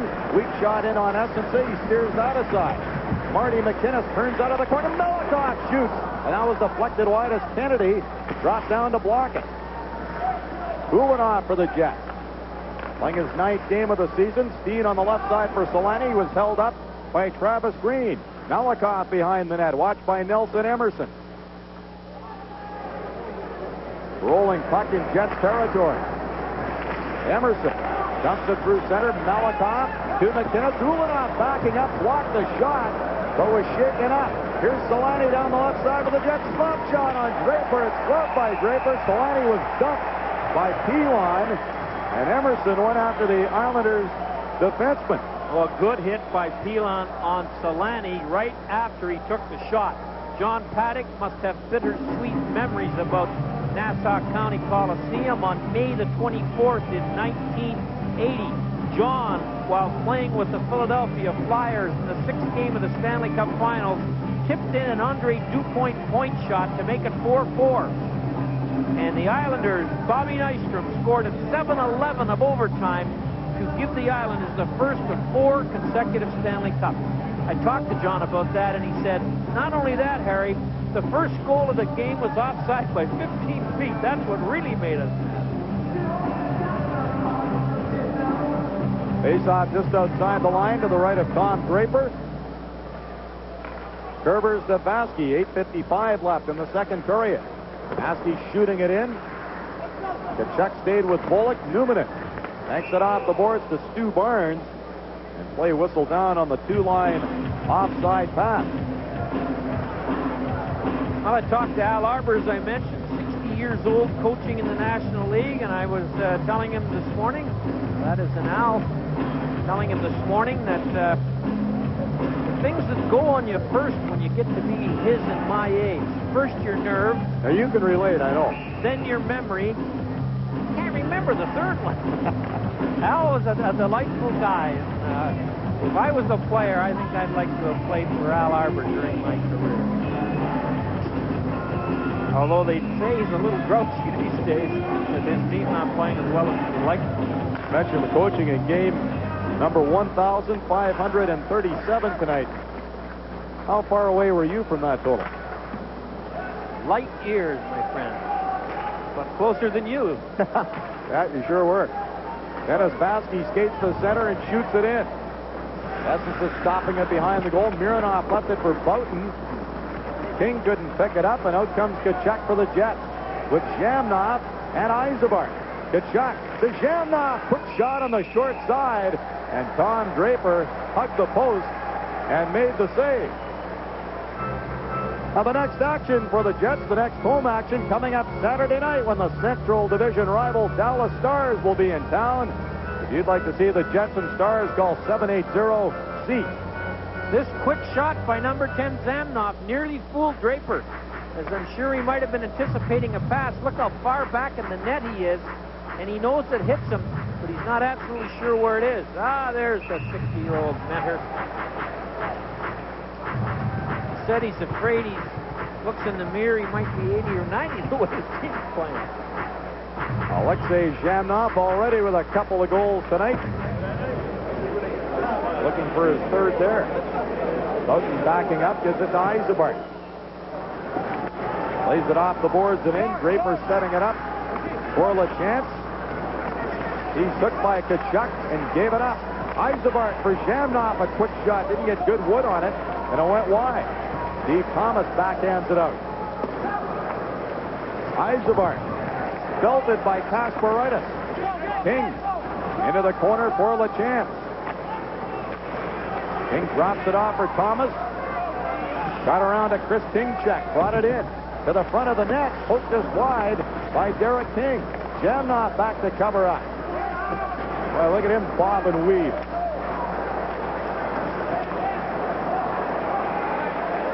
King back to Kasparaitis at his own line. To Steve Thomas. He's checked by Jamnov on the end of a long ship. Here's Ty Domi, who scored the third goal for the Jets. Cutting in on the left side. Domi stops in the corner. Centers it. Nearly made a good play to Chris King. Claude Loisel to Keith Acton. 35-year-old veteran who played in 83 games last season for the Philadelphia Flyers. Stu Barnes. Bumped by Loisel. Baskey into the far corner for Acton. He bumps with Chris King. Bakota in to help up. Loisel missed Bakota with the pass. Stefan Quintel to Chris King. He backhands it through center for the Jets. 6:39 left second period. Jets 4 and the Islanders 2. Kerber saw Domi coming. Missed the check. Chris King to Stu Barnes. Domi setting up in front. Barnes grabbed behind the net by Baskey. Here's Domi for Winnipeg. Left it for Chris King. The bangers for the Jets. Doing a nice job here. Keith Acton starting out. Gives it to Bakota at center. His long shot over the glove of Essence. That puck bounces behind the net. Mironov around to Chris King. He scoops it in for the Jets and heads to the bench. Rich Pilon. Or Junker near center. He couldn't get anywhere. Eagles hops on it for the Jets. Or Borsado behind the goal. He was pinned by Hogue. Darren Shannon battles for it behind the net, along with Borsado. Borsado has it for Winnipeg as Shannon won that battle. Eagles behind the goal. Grabbed by Pilon.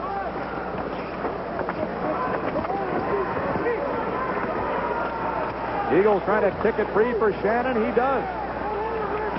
Good board work by the Jets. Eagles from behind the net. Trying to come in front. Looking for Shannon. Pass was blocked by Pilon, and finally the Islanders have it. Green with Junker 2-on-2. Green drops it to Malachi. Green was dumped by Ulanov, and he just clears it for the Jets. Well, some good forechecking and cycling done by the Jets there. They didn't quite get a chance out of it, but they caused some problems for the Islanders, who are not good in their own zone without the puck. Marty McInnes backing up. Kasparaitis to Ray Ferraro. He stood up by Ulanoff. Dean Kennedy off the glass to the Islander line. Kasparaitis at center for Ferraro. Steen to Kennedy. Missed Emerson with a pass. Fans here at the Nassau County Coliseum growing restless with the effort by the Islanders. McInnes to Ferraro. Bullock heads for the net. Ferraro trying to flip it in front. Pass was too high. Bullock was knocked down by Ulanoff. Here's Nelson Emerson for Winnipeg. His shot. 6 saved by Draper. Bullock to Ferraro. On the left side to McInnes. Stops along the boards for Bullock. He fans on it. Amos Solani to Alexei Zhamnov. In front for Emerson. He couldn't catch up to it. Emerson goes down. He took a shoulder from David Bullock. Ferraro on the end of a long shot. In on the left side for Claude Loisel. Checked behind the net by Zhamnov. Kachuk. Into the far corner for Newman. He bumped with Bakota. Stefan Quintel. Play just continuing right on in a very fast-moving hockey game on Long Island tonight. Kachuk to Zhamnov. Poke check by Kerbers. Hangs on to it and is pushed to the ice. Zhamnov losing his helmet on the play. Vasky for Loisel. Quintel banks it off the board. Quick shot. Kicks aside. Here's a backhand shot by Acton, and Essensa held on. Penalty coming up. Yeah, this is nice. Like the seats. Lots of room, that's good. Whoa, lots of room back there, too. Right, smooth. Real smooth. They must have fixed this road. Chevy, the most dependable, longest-lasting trucks on the road. Even when it's just barely a road at all. Play Score and Win at Safeway. When the Jets score on CKND, you could win $500 in MasterCard Traveler's checks from the Bank of Montreal. A set of Ryobi Workforce Power Tools. From Sultan, a selection of gourmet kitchen appliances. Or a set of Dirt Devil vacuums from Royal Appliance. At the end of each game, we will award a Canadian Holidays vacation for two to Walt Disney World Resort. Safeway's participating products, McCain Tetra Juices, also Sugar Crisp and Alphabet Cereal. Score and Win, another reason we're today's better way. 3:07 to go. Zhamnov takes a penalty, so the New York Islanders will get a chance to close the gap. Here is the penalty. It might have saved a goal. As you can see, coming up right here, the puck's sitting right there. Zhamnov hooks the Islander player. He's acting to possibly save a goal, so it may be a good penalty if there is such an animal. Face off to the left of Essensa. Turgeon, Thomas, King, Malikoff, and Kerbers. Islanders showed good control on their first power play. Here's Thomas trying to slide it to the front of the net. Pass blocked by Newmanen. Off the glass and down the ice. I was going to say they showed good control through the first minute, their first power play, and when the Jets did get the puck out, Nelson Emerson scored shorthanded, and they lead it 4-2. Malikoff to Derek King. Dumps it in. Here's Turgeon for the Islanders. Unable to center it. Puck came to the front of the net, and it's slapped down the ice by Luciano Borsato. The Islanders are most dangerous in the power play after they set up in the offensive zone. Kerbers to Thomas. He was halted, and Newman dumps it down. Which they aren't capable of doing at the moment due to some good neutral zone checking by the Jets. Malikoff to center. He fires it in. Turgeon in the corner. Kicks it back to King. Now to Malikoff. Now the Islanders setting up with 58 seconds to go on the penalty. King in the corner with Boughton. Malikoff at the point. To Turgeon along the boards. Kerbers moving up on the point. Turgeon waits. Stopped the shot off the goalpost. Thomas to Malikoff. To Thomas along the boards. Checked by Quintel. and he shoots it down the ice. Well, Pierre Turgeon had a great little wrist shot there. I think goaltender Essenza may have been expecting a pass. He hit the post with a quick shot. Melikov slaps it in. Essenza left it for Cantella, and a stick lefted by Turgeon to the front of the net. Thomas back to Melikov at the point. 15 seconds to go on the penalty. Thomas put it right on the stick of Mironov, and he shoots it down. Jamnov getting set to step back on the ice for the Jets. Islanders now 0 for 2 with the man advantage. Less than a minute to go in the second period. Really only got the one chance, that quick Turgeon wrist shot that went off the post. Other than that one, not many opportunities. Rick White pass to hold the slap shot, kicked away by Essenza. Both around the boards for Solani. He backhands it out, picked up by Steen with Emerson. Puck split away from Thomas Steen. Tracks it down along the boards. Kasparaitis to Ferraro. Back to Kasparaitis with 30 seconds left in the period. Got as far as the line, was checked by Mironov. Here's Solani one-on-one against LeChance, waiting for help. Dropped it to Emerson, back in front, Solani. Robbed by Tom Draper. Great save by Draper on Solani. Here's the Islanders. Holds the Bullock slap shot, left by Essenza, and he hangs on while falling to the ice. So big saves at both ends of the ice. Well, that was Essenza's biggest and most difficult save. Volek nearly scored with 13 seconds to go here, but that quick glove. Here's the great chance by the Jets on a beautiful little passing play. Emerson to Solani after Emerson took the drop pass. A great stop by Draper, but not any better than this one by Essenza on David Volek, who pours in as the third man on the rush. That may have been going over the net, but Essenza wasn't sure, so he smartly made the catch. Bob Essenza has faced 22 shots from the Islanders. There you see the time remaining in the second period, exactly 13 seconds. Key face-off, Green wins it. McInnes back to Melikov. His shot hit Darren Shannon, and the puck rolls back into Islanders territory. Vasky off the boards, and a stoppage, two-line offside pass, 2.6 seconds remaining. Great defensive play by Darren Shannon. Defensive zone coverage, his job is to take the point.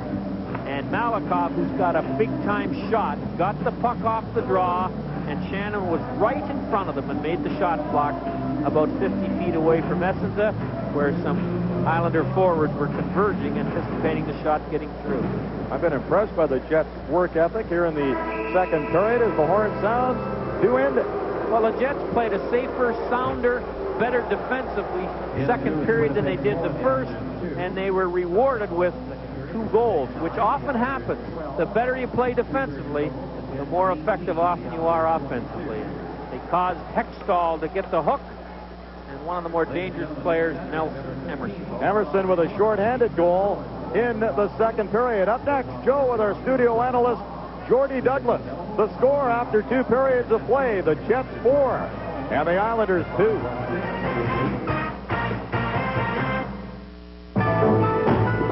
Young man, have you seen this? Why, it's enough to put even me in the Christmas spirit. What is it, sir? A newspaper? Look at all these great gifts. And with Canadian Tire's guaranteed low prices, why, even I approve. Is it a brochure? No. A magazine? No. Here, have a look. It's a flyer. Look for the Canadian Tire Weekly Christmas Flyer. Canadian Tire lets you give like Santa and save like Scrooge.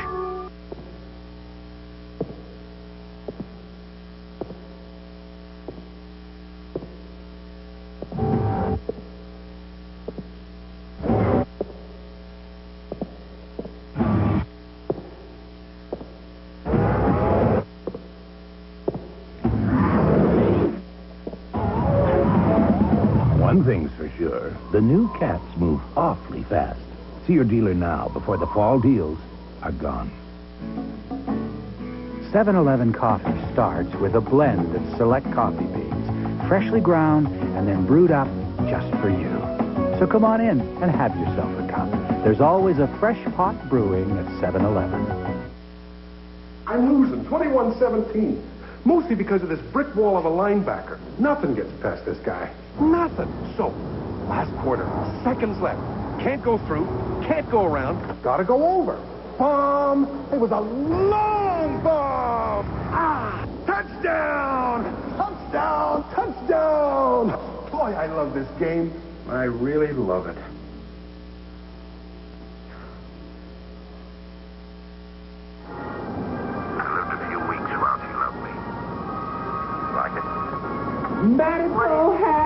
The trials of the newlywed. Mad About You. Thursday at 7 on CKND. Definitely the sportiest sedan I've ever seen. It just reeks of performance just to look at it. ABS is fantastic. It's got that bulletproof finish, aerodynamic. The inside of it is designed for a person who's really focused on driving. There's this big cliff there with all these mountains and trees. You've got such a good view up here, and you sometimes forget that there's an extra couple of seats in the trunk behind you. You guys recreated a perfect automotive fantasy. Much improved. 20 minutes of play in that second period for the Jets. Goals by Domi and Emerson. They lead the New York Islanders 4-2. And again, Jordy Douglas joins us in the second intermission. And Jordy, power play goal, shorthanded goal, 2 goals, 5-on-5. John Paddock can't ask for any more from these guys. John's getting everything from the guys. The one thing he wants more than anybody probably around is to keep the lead now. That's was a forte for them last year, strong right to the end of the game. This year it hasn't been consistent, so I know the one thing he's going to be wanting is that right to the end of the game. We got to worry if the Jets get a 3-goal lead, don't we? Worst lead in hockey, 3 goals. All right, let's show you some of the highlights from that second period, starting with the shorthanded goal by Nelson Emerson that made it 4-2. Yeah, this is great. Nelson picks up the puck in the end. It's free ice. He's just flying like crazy. Kachuk picks up the defense and picks him off, actually. Never a bad play when you shoot it on the net. You never know. And Hextall wasn't having a great outing, and bang, it's in the net. And Alexei Zhamnov, he's had an outstanding game so far, being teamed up there with Keith Kachuk and Paul Eisebart. That line has worked well, and almost another goal here for the hat trick. Yeah, you know, they're skating today. The whole game is set up because of work. Kachuk carries it in, Zhamnov picks it off, and right away he's shooting into the net. Draper just got in there, and you want to jump on these guys as quick as you can. Get a shot on him, see how he's feeling. All right, and I guess the only bad thing is that slump of Teemu Selanne is continuing. He's getting the shots, and good quality shots, but they're just not going in. You know, if you think back to last year, these are the chances he got. They went in. Everybody loved them because it was magic. And the magic's not there right now. It's not for lack of chances or lack of hard work. They're just not rolling for him. And he gets another great setup, great play from Emerson across the front of the net. He's wide open. Here it comes here. I mean, there's a nice little drop pass.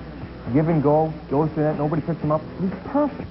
And Draper just comes across, gets the leg down, and it's like, it's a game of inches. It's either in or it's not, and it's that close for him, and he's going to get it. He's going to get a lot. All right, third period, we mentioned it earlier. Can the Jets hold the lead? The story of their season, they haven't been able to. No, they've played 2 solid road periods, or 2 solid periods, and there's no reason that they can't just keep going at them, play hard, be strong in their end of the ice. They've had a few breakdowns, not as many in the second period, but they can just stay strong and move the puck up the ice. They've been talking about the Islanders' defense being a little bit weaker. Good. Stay on them and work, work, work. A quick comment about Paddock's decision to play Emerson on the wing with Steen and Selanne. It is working tonight. Yeah, you know, John's at a point he's trying to mix a few guys up again. It's not a comfortable thing for a coach. Coaches love to play in a consistent environment. Players like it.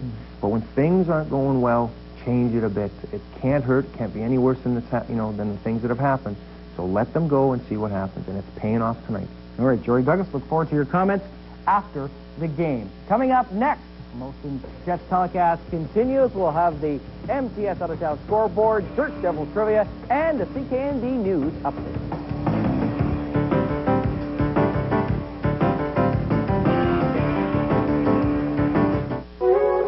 I want the truth, not a song and dance. I want better, not more expensive. I want a car I can afford and like. Hey, I just want my money's worth. Okay, actually, I want more than my money's worth.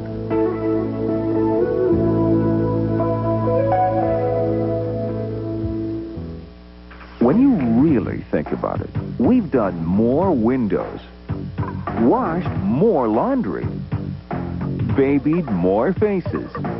Hey, we've certainly cleaned more dishes. And you can bet we've pampered more people. Hey, we've even scrubbed more dogs than anyone else. We're there when you need us. Citywide water heater service with no extra charge for weekend or evening service. We keep Winnipeg in hot water. All right, Lorraine, now calm down and try to listen to what I'm going to say to you. Will you do that? Okay. All right, good girl. Now, your problem... Oh, my God. That's call waiting. Someone else is trying to get through. Do you mind if I take it? No, go right ahead. Oh, certainly a very interesting situation she's got herself in. Don't you think so, Ross? Frazier, Thursday at 8:30 on CKND. Yes. 7-Eleven coffee starts with a blend of select coffee beans, freshly ground and then brewed up just for you. So come on in and have yourself a cup. There's always a fresh pot brewing at 7-Eleven.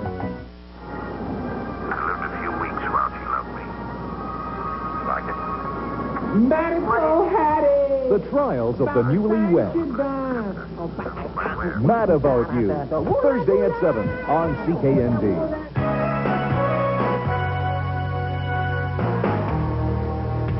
Good evening. Coming up later on CKND News at 10:30, there's a battle brewing in the Interlake over a proposed piggery. We'll tell you why many locals fear major pollution will flow into Lake Winnipeg if that Wheeling plant goes ahead. The St. Boniface Hospital Research Foundation has decided to award Sir Edmund Hillary its international award for his humanitarian work with the people of Nepal.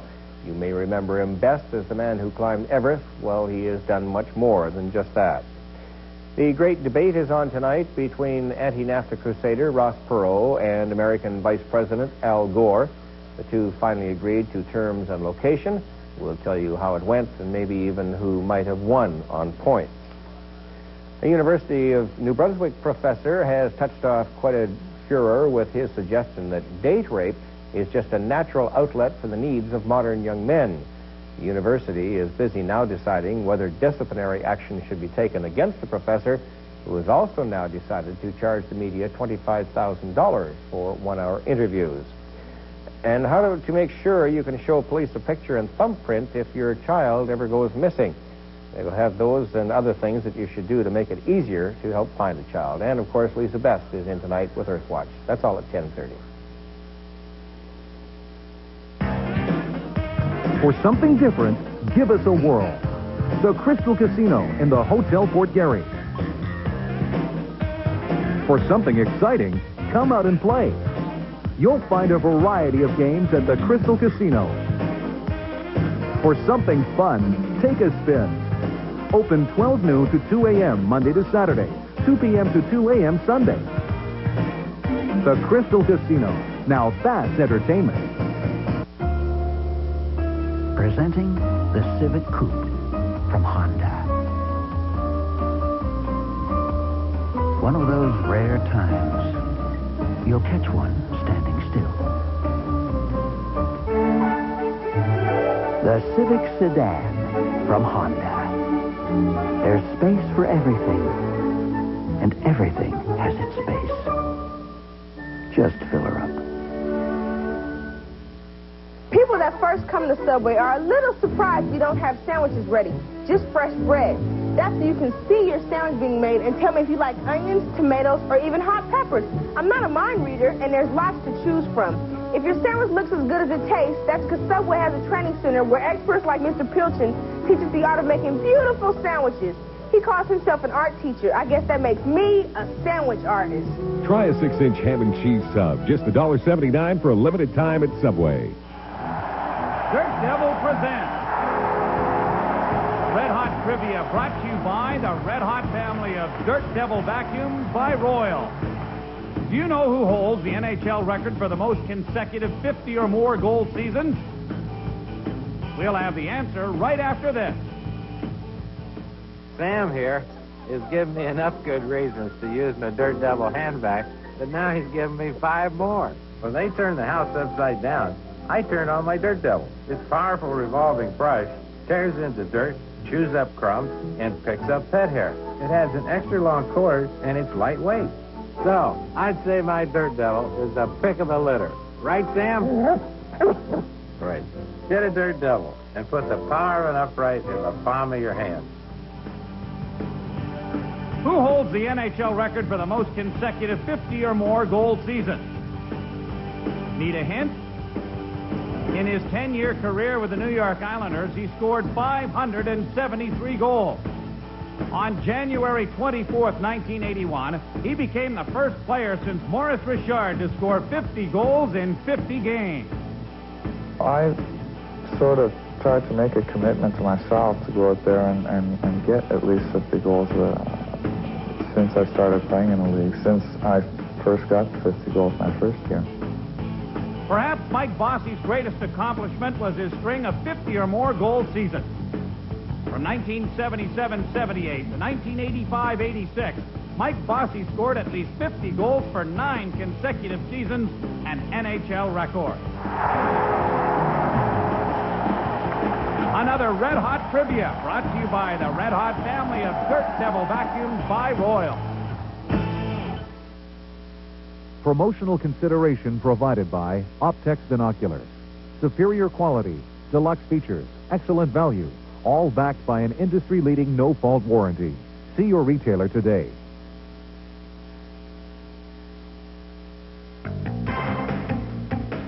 The Jets leading the Islanders 4-2 out of the Nassau County Coliseum. You see up there in the top right the retired sweaters of Bossy, Hot Van, and Billy Smith. The second period out-of-town scoreboard brought to you by MTS, opening new lines of communication, and we do have a goal in the game between Quebec and Washington. Joe Sakic has it. Nordiques lead the Caps by a score of 1-0. Detroit still leading Edmonton 2-0. That game is in the second. The Blues on a goal by Brett Hull leading Pittsburgh 1-0. The Penguins haven't won in St. Louis since 1986. Almost getting underway. Los Angeles at Calgary. The Flames winning 2 of 3 on the road last week. A little later on, Toronto is taking on San Jose, of course, the Leafs leading the NHL overall standing. Dallas playing Anaheim. That game in Phoenix last week. The Stars lost to the Mighty Ducks. That is the MTS out-of-town scoreboard. MTS opening new lines of communication. Well, a very good second period for the Winnipeg Jets. Goals by Domi and Emerson. Let's get the thoughts of our two men in New York, Bruce Buchanan and Harry Neal. Thanks, Joe. Harry, I thought the Jets tightened up defensively rather well in the second period, but the Islanders have had trouble in their zone all night long. We're going to look at one right here. Well, they sure have. They've given the puck away, and then they've played poorly on their coverage after the giveaway. We're going to see the young Soviet defenseman Malakoff here give the puck away just inside his own blue line. Here it comes here. Now the Jets on a three-way passing play. Solani to Steen to Emerson. But look at the breakdown on the defensive zone coverage to allow this chance.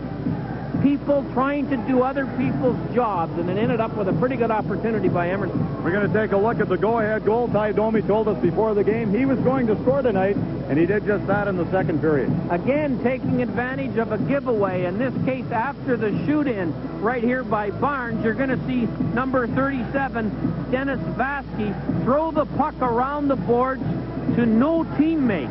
It's going to come up right here as it goes off the glass. The puck goes to Kennedy. Now, there are 3 Islander defenders in front of the net with only Ty Domi of the Jets. Nice low shot by Kennedy. The 3 Islanders are standing with their hands behind their back. Domi picks it up and puts it in. One of them should have taken Domi to prevent the shot. That made it 3-2. The Jets on top, 4-2. Up next, we'll have third period action between the Jets and the Islanders live on CKND.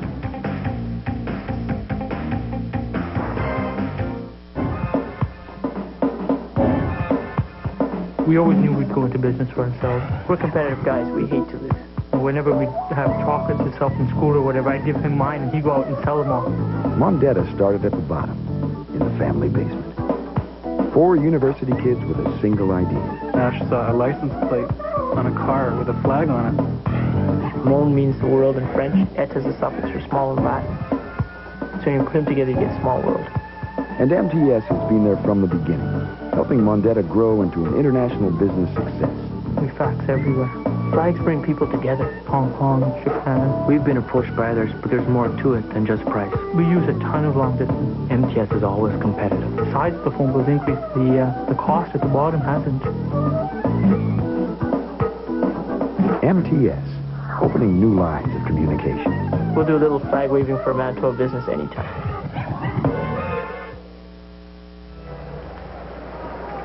Third period just underway. It's the Jets 4 and the Islanders 2.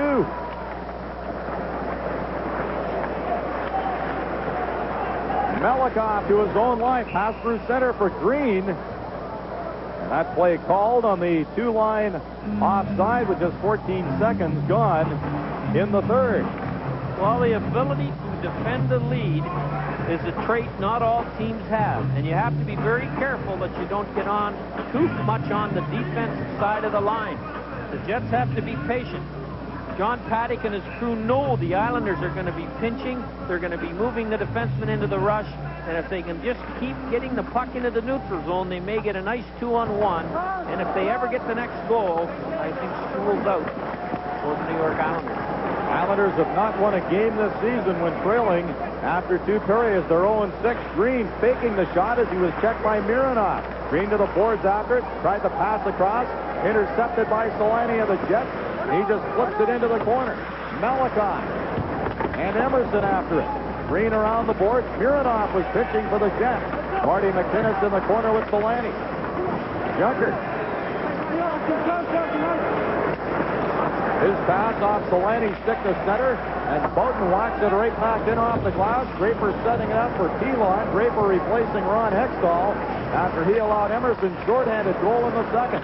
Paul Eisenbart stopped at the line by Melikov. Jamnov following up, but the Jets' Keith Kachuk was offside on the play. Here's the second period summary. We showed you the goal by Ty Domi, his first of the year from Dean Kennedy at 4:56. And then Nelson Emerson, 10th of the year, fourth shorthanded from Teppo Newman at 9:26 to give the Jets a 4-2 advantage. The shots were 12-9 Islanders in the second, 22-18 after 40 minutes. Teemu Solani was robbed by Draper in the second, where the Jets would have led 5-2. Kasparaitis backhands it in. He was bumped by Kachuk as he hit the Jets line. Hogue in the corner. Hit by Quintel. Thomas behind the net. Looking for Bullock in front, but Jamnov was there. Pass on the right side for Kachuk. LeChance. Off the boards to Thomas. Had a stick lifted by Kachuk. And Hogue was offside on the play anyway with 1:36. Well, Steve Thomas, a goal scorer tonight. Great set of wheels, an excellent shot, and he certainly should be a marked man as far as the Jets are concerned. Can you imagine, Bruce, this guy played his junior career in Toronto for the Marlboros and was not drafted and has turned a apparent no NHL career into a pretty successful one in Toronto, then Chicago, and now with the Islanders. Yes, he has. Steve Thomas, a career-high 40 goals with the Blackhawks in 89-90. And that led the team. Played in Toronto, wasn't drafted by the Leafs, but did play for them, of course. Tom Kerber. Long shot. Wide of the Jets' goal. Shannon. Knocked off the puck by Bakota. Derek King. He was a 40-goal man a couple of years ago. Kennedy tried to poke it up the boards to Borsano. He hit King.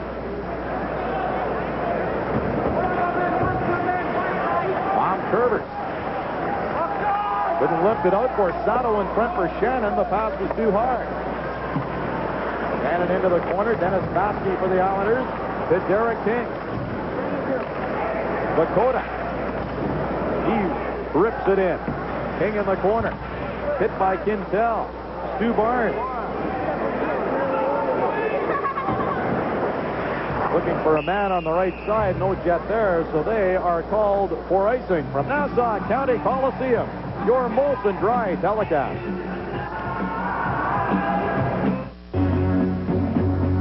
This is Reimer country. Fast, economical, guaranteed service.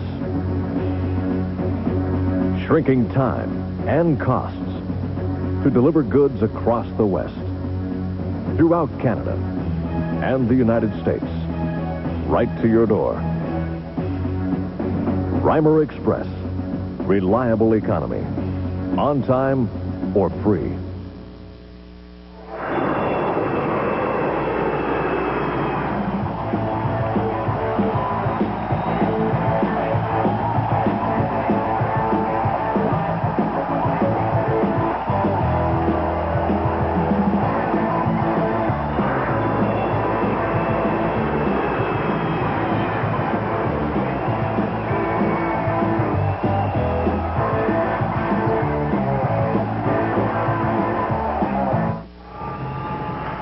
This Saturday night, the Jets will be home to the Dallas Stars. If you'd like to go, call 780-SEAT for the Jets and the Stars this Saturday night at the Winnipeg Arena. Taking a look at Pierre Turgeon there. One even strength goal. Boy, that's not enough for a guy that is the offensive kingpin of this Islander team. Heath Acton set the face off against Steen, wins the draw back to Pilon. His slap shot through a screen wide of the Jets net. And Solani backhands it out. David Bullock giving chase. To Claude Loisel. Ulanoff backing up. Pass through the middle for Solani. Failed to click. Icing waved off. Pilon behind the net. Had an injury-marred career. Big physical defenseman for the Islanders. Flips it ahead for Loisel. David Bullock. Gains the line, put it on Steen's stick. Here's Nelson Emerson for the Jets. Crisscrossing at the line with Solani. He's hooked on the play by Loisel. Thomas Steen along the board. And Acton banks it off the boards to the Jet line. Igor Ulanoff to Dean Kennedy. Skates the center and shoots it in. Domi in the corner. Lost the puck. To Travis Green. LaChance to Green. He's with McInnes and Junker. Here's number 17 of the Jets, Chris King, flipping it ahead for Ty Domi.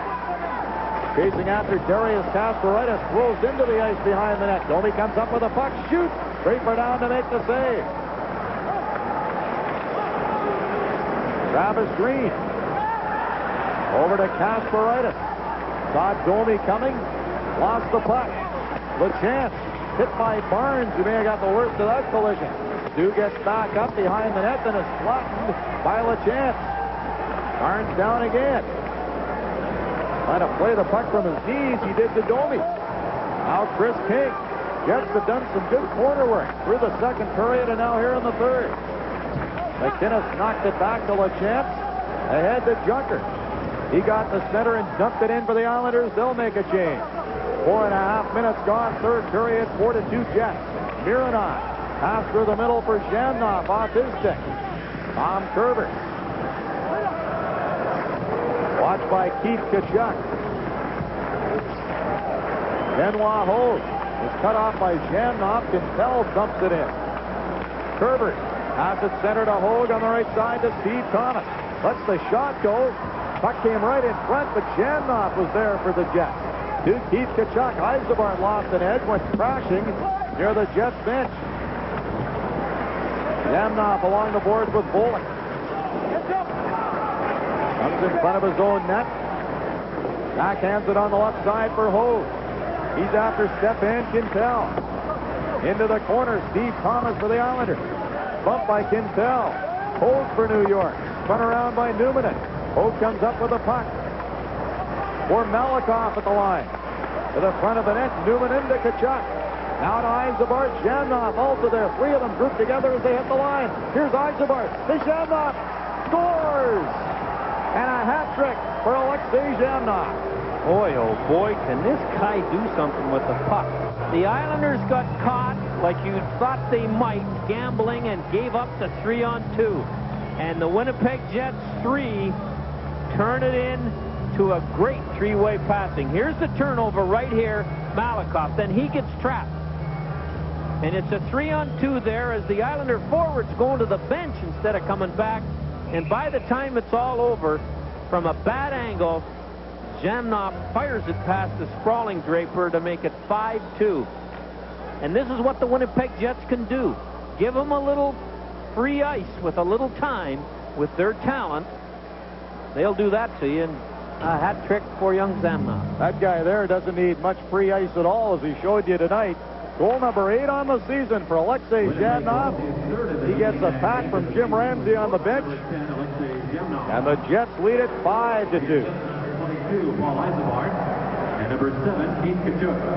The time of the goal, 5:49. Pretty passing play by the Jets to put them ahead by 3, and now Winnipeg called for icing.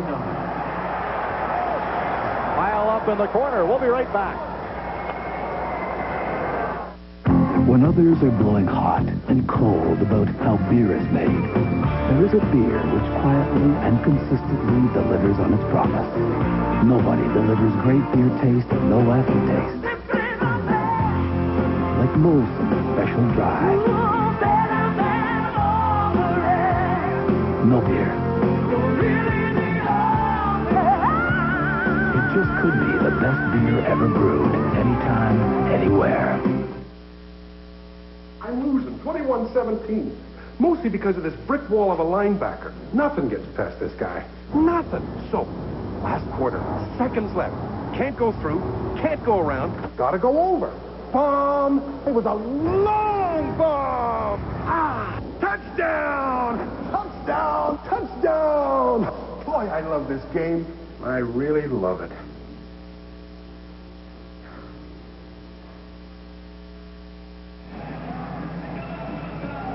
Here we go again with our score and win contest. Mrs. Jean Wick of Winnipeg qualified by attaching a proof of purchase from Purex bathroom tissue to a ballot provided by Safeway. As a result, Jean has won a General Electric Spacemaker 2 microwave.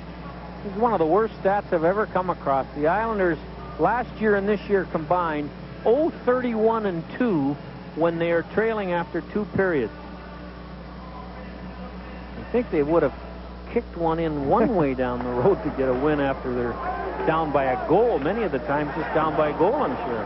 Things are looking good for them tonight. Jamnoff's 8th, third of the night from Eisenbart and Kachuk at 5:49. The Jets scoring play. A lot of scouts have been going to Islander games. The general managers have been meeting in California. I wouldn't be at all surprised if Don Maloney, the GM of the Islanders, pulls the trigger on a couple of deals. He can't stand around and watch his team be as unsuccessful as they've been this year after such a successful playoff run last year. I heard a comment from him saying that maybe we shouldn't have stood pat, because they have come out of the gate slow.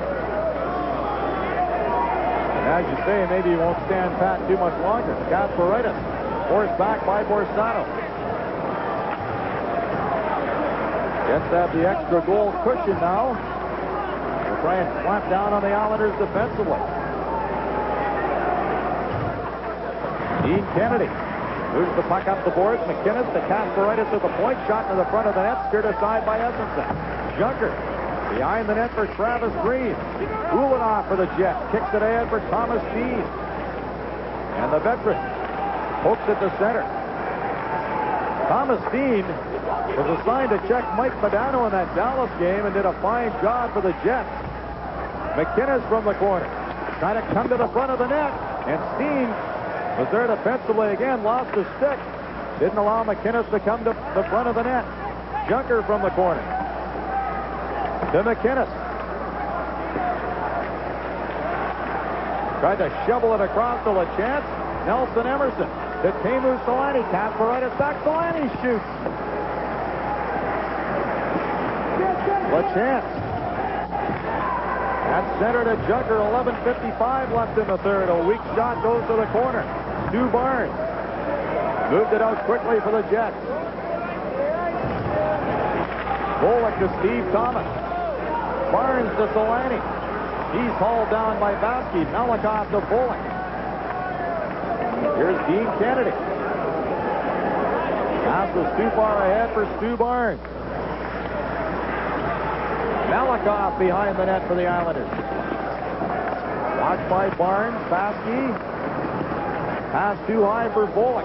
He tips it into the Jet zone. Boating a dangerous pass across to Mironov, and he just played it off the boards and out. Steve Thomas.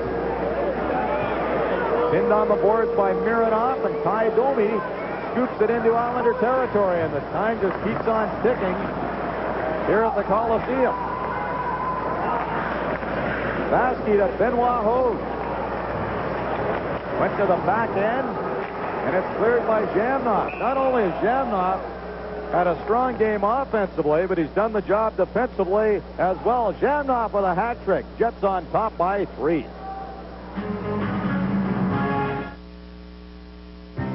Play, score, and win at Safeway. When the Jets score on CKND, you could win Macaz's Elegant Maxima Dinnerware from the Belterre pattern. A GE Spacemaker 2 microwave oven. The best of Tefal, featuring the new Cool Wall deep fryer. Or the piggyback from Samsonite. Our strengths are legendary. At the end of each game, we will award a Canadian Holidays vacation for 2 to Walt Disney World Resort. Safeway's participating products, Campbell's Tomato Soup, and Del Monte canned vegetables. Score and win, another reason we're today's better way. Spirit, what is it you have to show me? That's right, Scrooge. A Proctor Silex 12-cup coffee maker, only $39.99 from Canadian Tire. And a Mastercraft 74-piece standard and metric socket set, just $44.99. Seen enough. I'll go to Canadian Tire. But Spirit, what of those poor souls who go somewhere else? Canadian Tire lets you give like Santa and save like Scrooge. Well, unless something really weird happens, number 10 for the Jets, Alexei Zamnov, is going to get the first star. He's been the most dangerous player. He has 3 goals.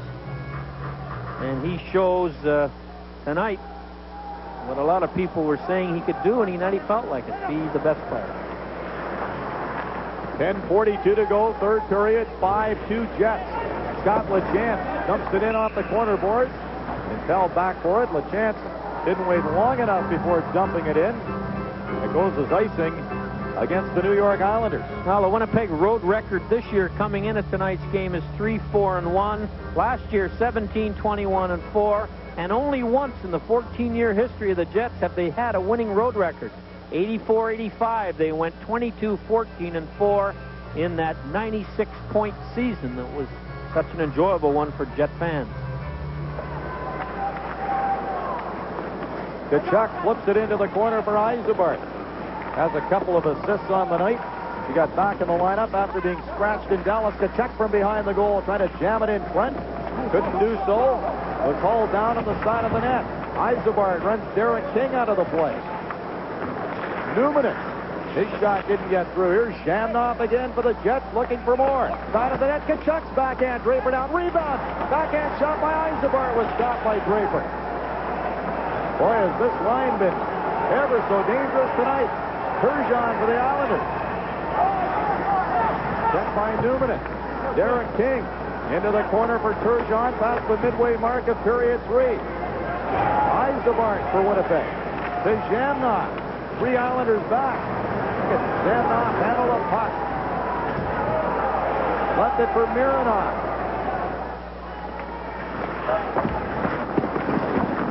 Shannon to the corner. Backhands it to the other corner. Malakoff was there. I think Jets assistant Andy Murray said it best. He said some nights Jamnov can stick handle in a telephone booth. He's done that tonight. Malakoff the center. Fires a wrist shot in on Essensa. Cleared quickly by Mironov. Borsato after Vasky, and the Jets this time are called for icing with 9:08 left. Well, the fans getting a little restless here at the inability of the Islanders to play the kind of hockey that they spoiled them with, I guess, last spring. The Islanders' big guns have been silent, and the Winnipeg big guns have been noisy. Nelson Emerson's had a nice game. Of course, Zamnov had. Chuck has been effective. Keith Acton, 4th team in 5 years. Waiver draft from Washington. He told me in next year's media guide with whoever he's with, he's going to request a perforated page. Well, Keith Acton, the type of player any team would like to have, and that's the chance the Capitals took when they put him on waivers. Vasky's shot blocked by Mike Eagle. Winnipeg Jets, the one area that they have not done very well in tonight over the whole course of the game is they've lost a lot of faceoffs in their own zone. Been a problem with the team all season long. Acton was stood up by Mironov. Mironov has the puck, skates the center, backhands it in, ducks as he saw Steve Thomas coming. Shannon gives Vasky an elbow. Steve Thomas hooks it to Keith Acton. Loisel with him. Thomas heads for the net. Acton shovels it in front. And that failed to hit an Islander. Shannon backhands it up. Well, with 8:21, the Islanders have decided to become physical with Winnipeg. They should have started in the first period. You can't give this talented Winnipeg team any more room than necessary. And I don't think they've taken the body often enough tonight. Travis Green leading the Islanders. Back to Malakoff. Pass on the right side goes to Ulanov. Barnes rolls it in for Winnipeg. 7:50 remaining third period. Rich Pilon watched by Barnes. Malakoff intercepted by Domi. The slap shot is blocked by the sliding Pilon.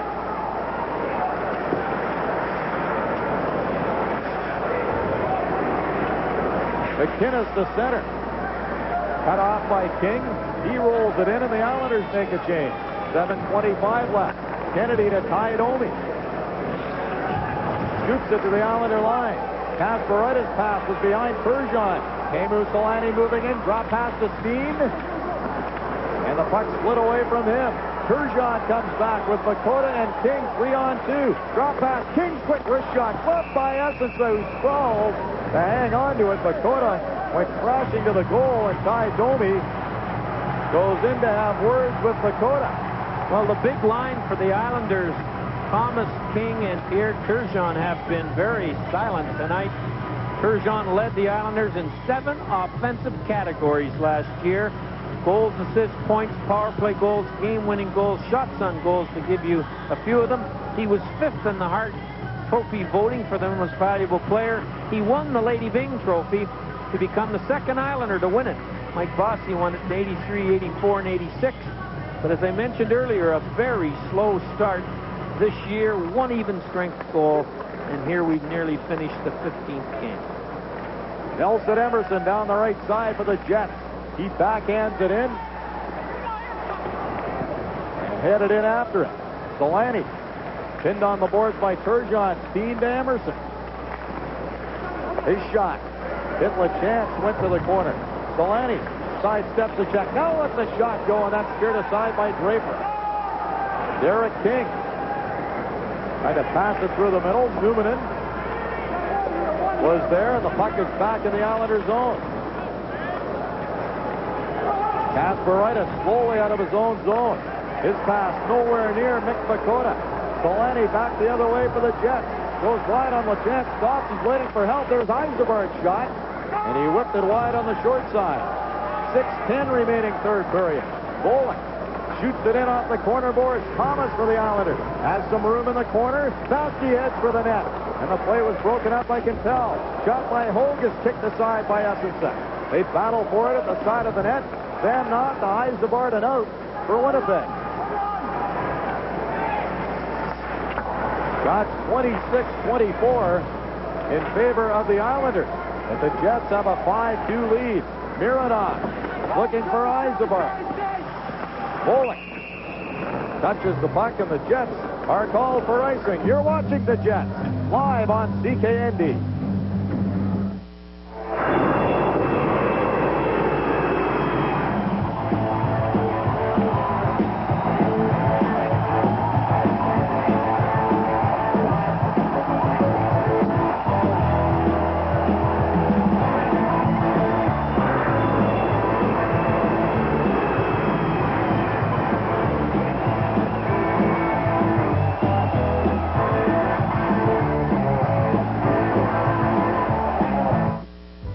There's a big red car parked in Steinbach for a reason. It's here to acknowledge the growth of the city fueled by the automobile trade. This community was built on hard work, honesty, and a commitment to family, friends, and neighbors. That tradition of quality without compromise is what the automobile city was built on, and it's part of every deal made by the Steinbach auto dealers. If it's been a while since you felt good about the people you deal with, then your trip to Steinbach is long overdue. The car marks the spot. It's worth the trip to Steinbach. Well, Harry, we have the limousine ordered. The crew is off to Manhattan following tonight's game as the Jets meet up with the red-hot New York Rangers tomorrow night at 6:30. As our doubleheader continues here on CKND, we called it the road trip of redemption before the telecast, and they have a chance to do that, leading 5-2 tonight here on Long Island. And we'll try and beat the Rangers tomorrow. Join us. Shannon behind the net. You want me to act as steward on the flight to Manhattan tonight? I don't think so. Islanders offside. Well, the New York Islanders are finding out that slumps are like soft beds. They're easy to get into, but they're hard to get out of. And they have had a very difficult time tonight with this Winnipeg team. The Jets had 10 bad minutes in the first period. Before that and since then, they have been a far superior team to the Islanders. And the fans are really upset with the lack of intensity, perhaps is the best way to put it, shown by the New York Islanders as a team. These young fans don't seem to care too much. It's just a night out for them. Face off to the right of Essensa, outside the Jets line. 5:18 remaining in the third. Eagles will take the draw against Keith Acton. Baskey slides it in and gives chase. Boughton down the boards. Acton there for the Islanders. Dumps it behind the net. Boughton up the boards for Shannon. Kerbers is pitching. Looking for Acton. Shannon to Mike Eagle. Across to Borsato. Shannon was dumped in front of Tom Draper, but play carries on with the Jets leading by 3. Kerbers a long shot. Pad saved by Essensa. Boughton off the boards to Borsato. To Thomas Steen at center. Stick handles into the Islanders. Oh, nice third shot. Good save by Draper on Thomas Steen, who showed some magic on that one. Well, Draper has come in for Hextall and done a pretty good job. Certainly looks like he's more in control of his game than Hextall was. Thomas Steen, who last year had the first healthy year in quite a while, gives the how do you do to Pilon, and Draper bails his defenseman out again. The Islanders looking at the puck in their own zone, and Steen with that little outside, inside move, stepped by Pilon without any trouble at all. Thomas Steen shares the Jets record for points in a game with 6, and he nearly had a beauty of a goal there. 4:30 left in the third. Rich Pilon flops it in off the corner boards. It comes to Essensa, and the Jets goalie takes no chances as Green is thrown down behind the net by Igor Ulanov. Well, I don't think you can play, as I mentioned 5 or 10 minutes ago, as gentlemanly and as nicely as the Islanders have against this talented Winnipeg team. The Islanders all seem to be trying to win the Lady Byng Trophy tonight and play a team that can move the puck and handle the puck as well as John Paddock's team. And you got to get in their way all night and take some ice away from them. The Islanders haven't done it, and they've paid the price. And I know, Harry, that you're expecting the Jets will see much more bodily contact tomorrow night against Mike Keenan's Rangers. Well, they're going to stay, they're scouting this game, the Rangers. They have a scout here, and they're going to look at the tape, and I'm sure they're going to come to the conclusion to play them in a no-hitter is a dreadful mistake. So I think we'll see a much more combative opponent for the Winnipeg Jets tomorrow night at Madison Square Garden. We'll see a full rink of very enthusiastic fans, and it'll be a more emotional game. But 6:30, get home early from work and tune us in. Look at the Jets assistant coaches on the bench. Billy Aletanov, hope you enjoyed the feature on him tonight. And Andy Murray, also a Manitoba native. He and John Paddock teaming up to coach the Jets. Terry Simpson off to coach the Philadelphia Flyers this year. Pilon shot from the point. That's gloved by Essensa, and he held on to it long enough to get a whistle from Don Koharski. There haven't been a whole lot of whistles in this one. One of the fastest games I've seen this season. Well, the New York Islanders last year won 40 games. The first time in 8 years an Islander team has won 40. And their victory in the first round of the 93 playoffs was the first since 1987. Remember that 4-overtime game in Washington where LaFontaine scored on a turnaround slap shot from 55 feet out? That was the last playoff round they'd won until last season.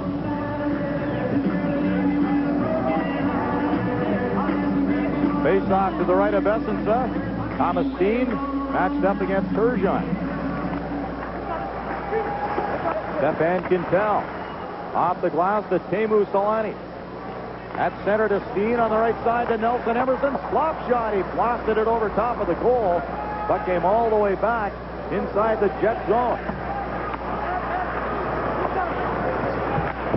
Thomas Steen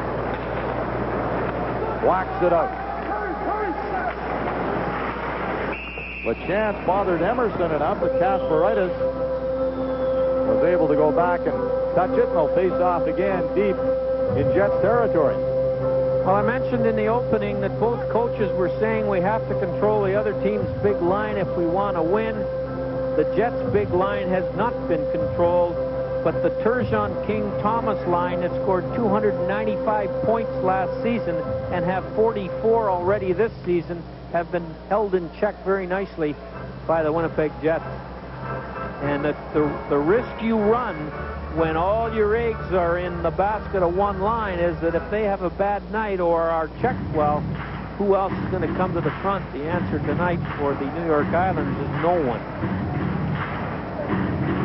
I can see why Al Arbour is concerned about the way his team's playing. They haven't showed a whole lot of jump. LaChance cuts into the middle, gives it to Kasparaitis at the point, over to Bullock, back to LaChance, the slap shot, and Essensa got a piece of that one.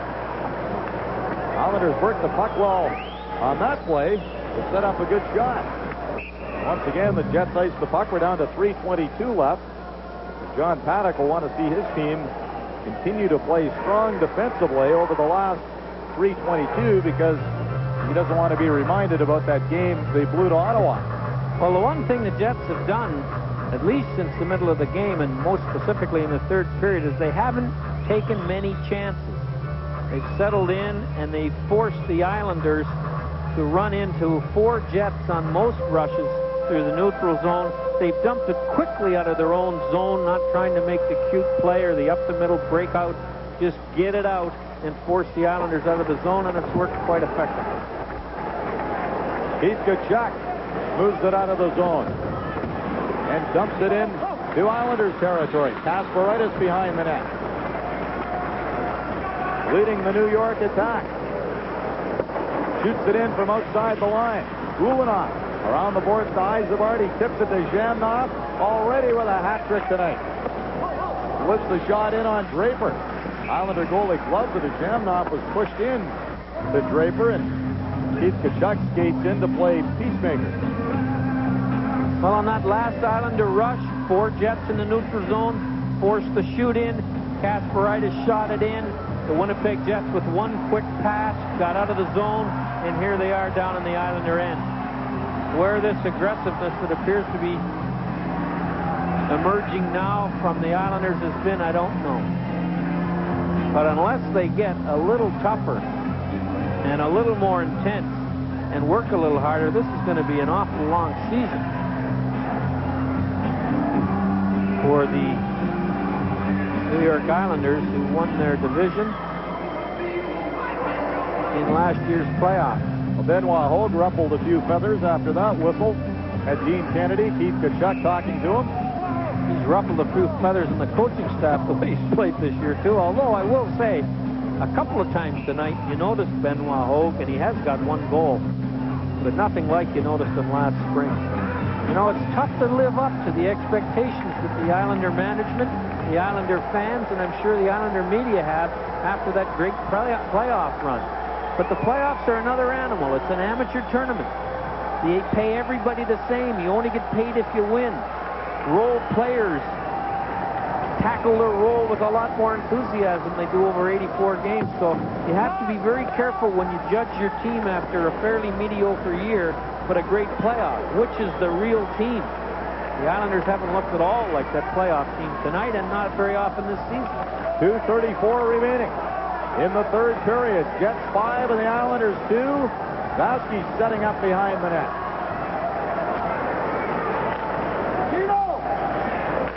Curvers to Loisel. He shoots it in. Essensa sets it up behind the net for Dean Kennedy. Around the boards for Domi. And Ty scoops it in. Loved by Draper. Domi and Bakota looking at each other. Bakota gives Domi a shot. Acton looking at Kennedy.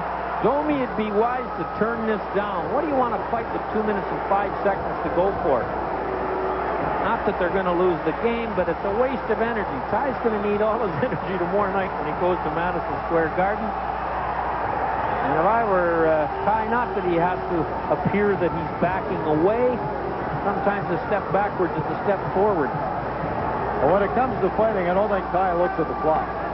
No, I know, but he ought to think of it the odd time. Players who don't play the clock or the score on the clock aren't as good as they could be. And Ty Domi's been pretty effective tonight. And he hasn't had to run around. Bakota, what else? He's got nothing to lose. Game's over for them. Tomorrow, here they are. They're exchanging. I'm sure Ty's rubbing it in a little bit about his goal and his stick handling, and Bakota doesn't like it much. There he is, you see, giving him the lip, and a little cross-check to see if his helmet's on. And a little bit of a spear. And the referee, I think, Koharski is wisely sending these two guys off for a shower. Well, there were some Domi sweaters in the crowd tonight. There'll be more tomorrow night at Madison Square Garden when Domi and King return to face their old mates, the Rangers. I'm sure you'll see Mike Keenan's Rangers confront Domi right away physically to make sure that he understands he's not going to get a free night of running around. Nobody on the Islanders did it. They came out very peacefully, played 10 good minutes in the first period after they got down 2-0, and then have submerged into mediocrity and are well on the way to losing their 10th game of the season. Ball at 17:55. Oh, I think the Jets come out of this with the man advantage. Well, Bakota kind of looked for trouble there. And Acton drew a penalty as well. That is the trouble when you start mouthing off and pushing before the fight. The linesman or the referee is going to find somebody to give the extra toothy. Only the second power play for the Jets. 5-2 they lead, 1:55 to go in the third period. Bowden to Eisenberg.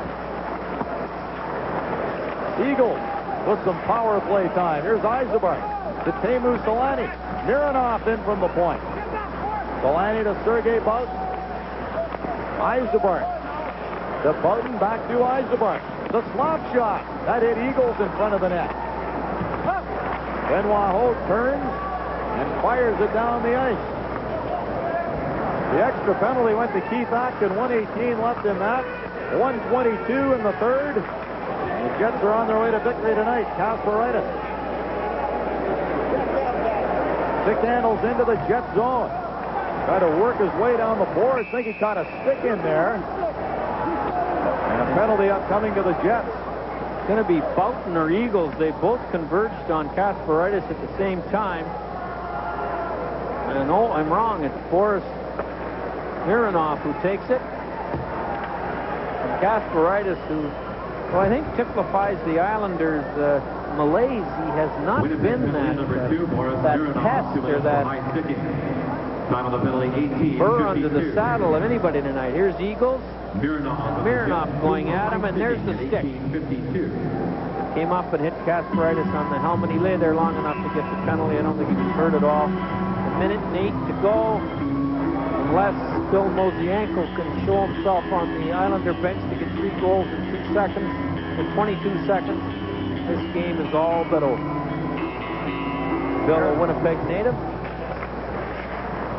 Mironov clubbing his ex-teammate. Bullock intercepts the pass, shoots. Good save by Essensen. Big rebound as Bullock whacked at it. Unlike teammate Steve Thomas, couldn't bat it in the net. Nelson Emerson couldn't clear it. Quintel to the board. Kasparaitis to the front of the net. Ulanoff for Winnipeg. Backhands it to Quintel. He takes it behind the net. It's bumped by Bullock behind the goal. It comes to Emerson on the right side. He gives it to Zhamnov at center. Puck rolled away from him. There's 35 seconds to go in the third. Kasparaitis. Watched by Zhamnov. He sends McInnes away on the left side. Islanders will have a brief power play. It'll only last about 4 seconds. Baskey has Bullock all alone in front. Couldn't hit a McInnes shot is tipped wide by Bullock. Kasparaitis. His pass too high for Baskey, and it's Quintella for the Jets. He turns back at his own line. 10 seconds to go in the third. And the boos have started at the Nassau County Coliseum. Ulanoff off the boards to Emerson. He poked it to the line. Malakoff to Acton. And this hockey game is over. Well, Bob Essens, who looked like he might be struggling a little bit, and when the Islanders got those 2 quick goals, settled down, played a strong game. Didn't have a lot of work, but looked confident. Came out of his net, cut the angles down. Didn't allow very many rebounds. And ended up outplaying Hextall in the Islander net. And took a while for the Jets to become a better team tonight, but there was no doubt after the second period that they did. Jets back to 500. Zhamnov, the hero on the night, with a hat trick. Ty Domi with the winner, and Nelson Emerson scored shorthanded as the Jets beat the New York Islanders 5-2. In a moment, we will have the Molson Cup 3-star selection. It spans the horizon, crossing 5 time zones. The coast-to-coast symbol of friendship between 2 nations. The world's longest unprotected border. And there is a company that will protect you on either side of this border with 24-hour roadside assistance. Which is why, if you get stuck for any reason at all, we'll be there to help you on your way. Even in the center of Edmonton, Kentucky. The company is General Motors.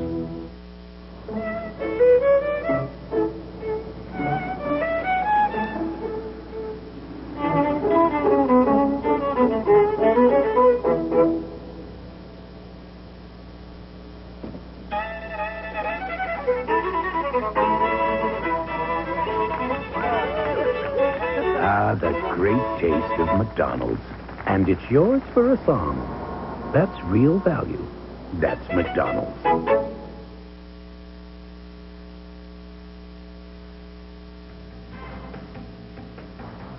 Tonight's Molson Dry, 3 stars. The 3rd star from the Jets, Teppo Numminen. The 2nd star, with his 4th shorthanded goal of the season, Nelson Emerson.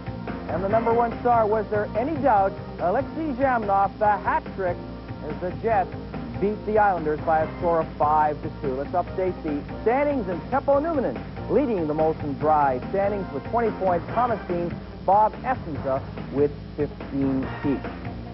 The final score, the Jets over the Islanders 5-2. Our Molson Dry telecast will continue with Jordy Douglas right after this.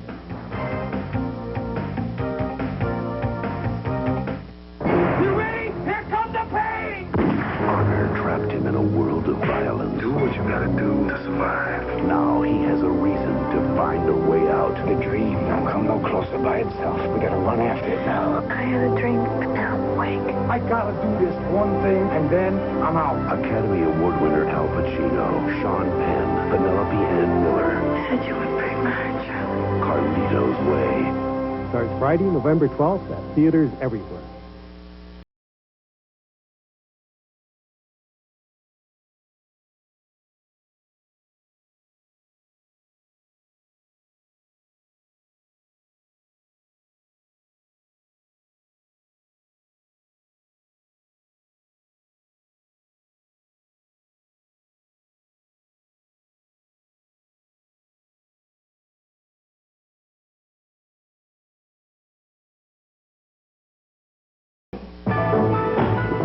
Young man, have you seen this? Why, it's enough to put even me in the Christmas spirit. What is it, sir? A newspaper? Look at all these great gifts. And with Canadian Tire's guaranteed low prices, why, even I approve. Is it a brochure? No. A magazine? No. Here, have a look. It's a flyer. Look for the Canadian Tire Weekly Christmas Flyer. Canadian Tire lets you give like Santa and save like Scrooge. My life isn't about throwing money around. It's about hanging on to it. It's not about owning a $40,000 car. It's about owning a good car. It's not how much something costs that matters to me. It's how well it works. Look, don't tell me what I want. Show me you've got what I need.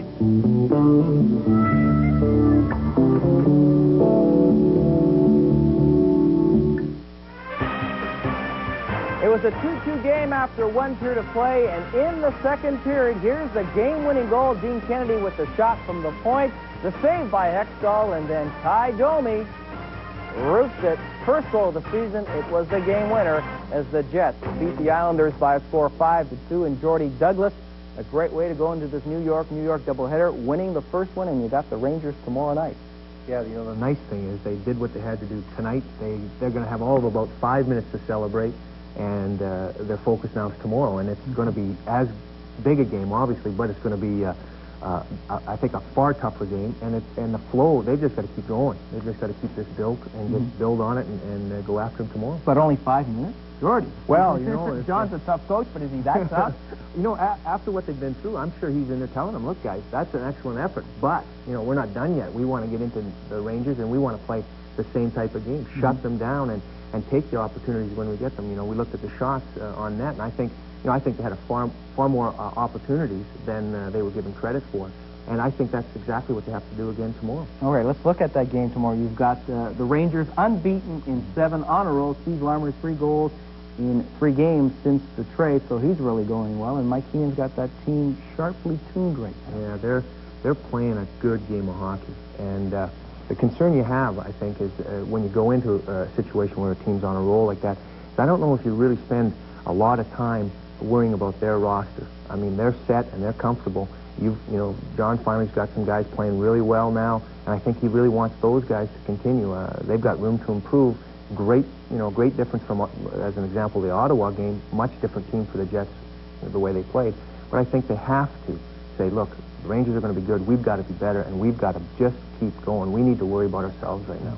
Harry Neal was mentioning in that third period that he figures the Rangers are going to play a little more physical than the Islanders did tonight. You saw a little bit at the end there with Ty Domi, you know, getting a little bit antsy. I think they're going to play a much tougher game physically. I think the Jets, in their end of the ice, have to be stronger. I think they got away a little bit tonight. We talked about them having a little bit of relaxation at times.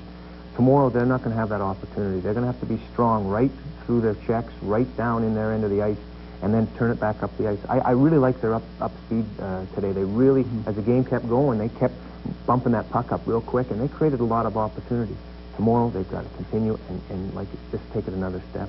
All right, Jordy Douglas, thank you very much for joining us tonight. Thank you. All right, let's take a look at those Central Division standings as they stand right now. With that win, the Jets record goes to 500, 16 points in 16 games. Detroit lost tonight to Edmonton. And St. Louis is losing to Pittsburgh in the second period. The Jets now moving into a tie with Dallas, and they are playing Anaheim. We'll be back with the Reimer Express out-of-town scoreboard and some highlights.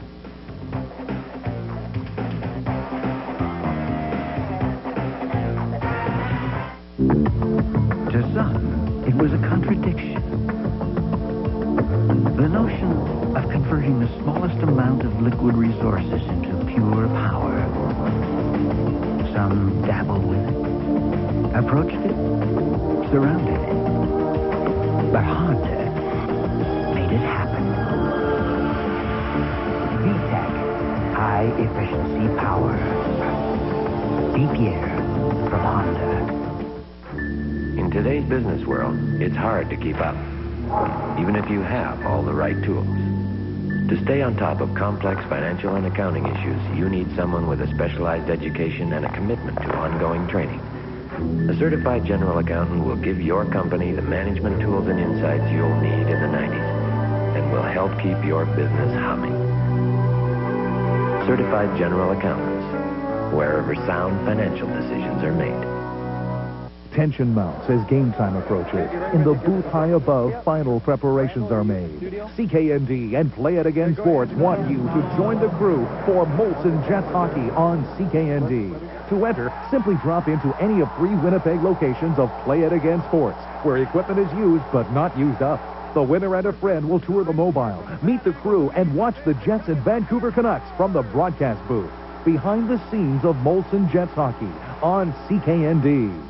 How can an 80-pound grandmother move a 1,500-pound piano? The one and only Yellow Pages. It all starts here. I lived a few weeks while she loved me. Like it? Medical Hattie! The trials of the newlywed. Mad About You. Thursday at 7 on CKND. Promotional considerations provided by LA Gear. Get in gear with the Catapult from LA Gear for the athlete who demands the ultimate, bar none. Oh, I'm serious. I want to shoot a little more next time. Next time. Okay.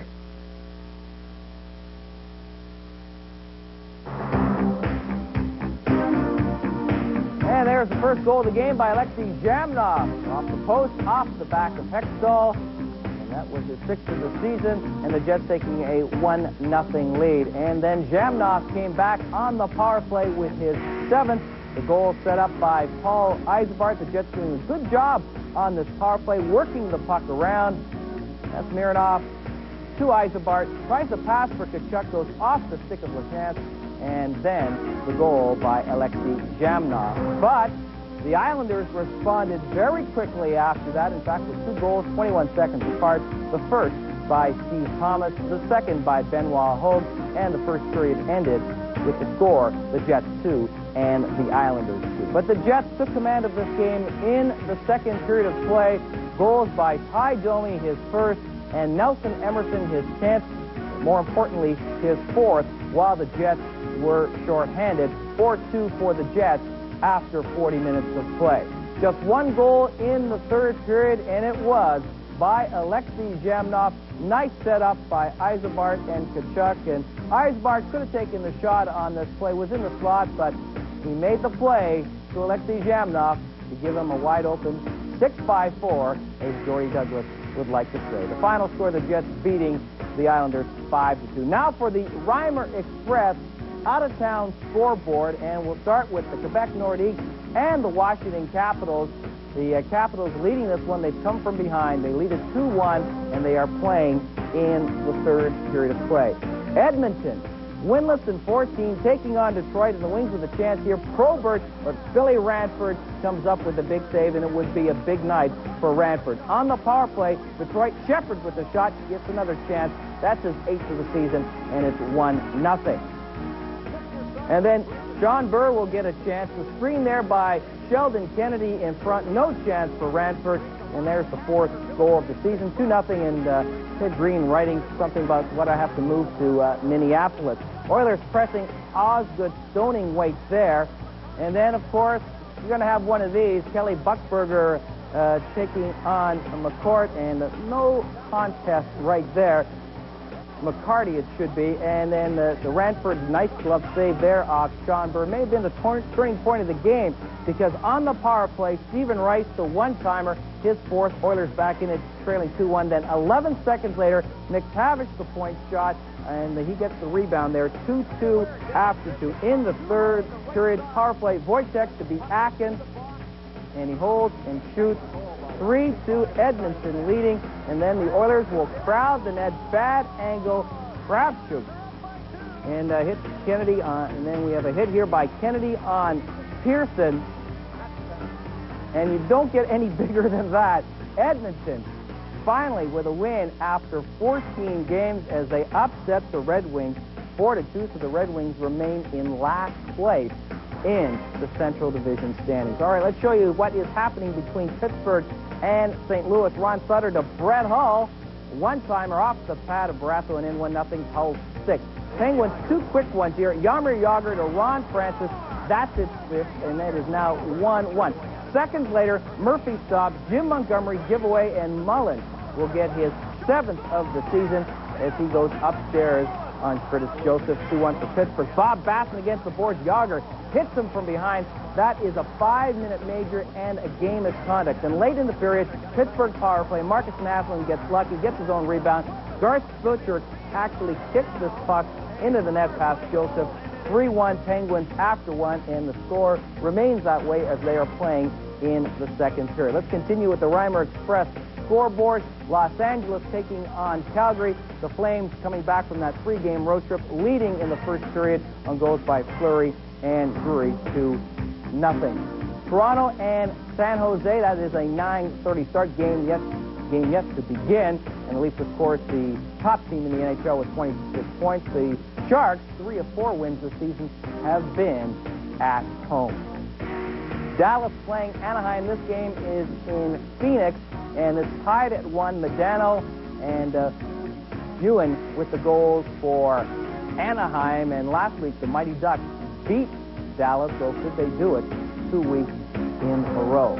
And our final score, of course, the Jets, thanks to 3 goals by Alexei Zhamnov, defeating the New York Islanders 5-2. You are definitely up to date on the NHL tonight, thanks to Reimer Express. And we'll be back to wrap things up on our Molson Jets hockey telecast after this.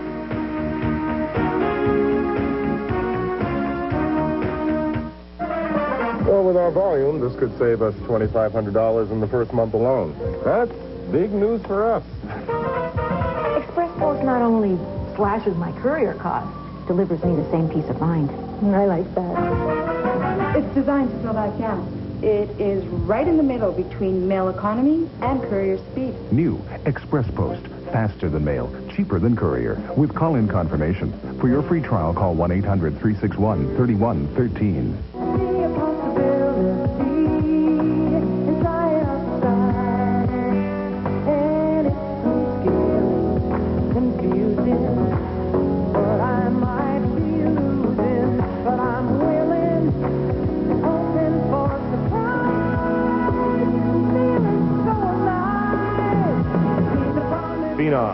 At a special time, Tuesday at 9:30 on CKND. Have you driven a Ford lately?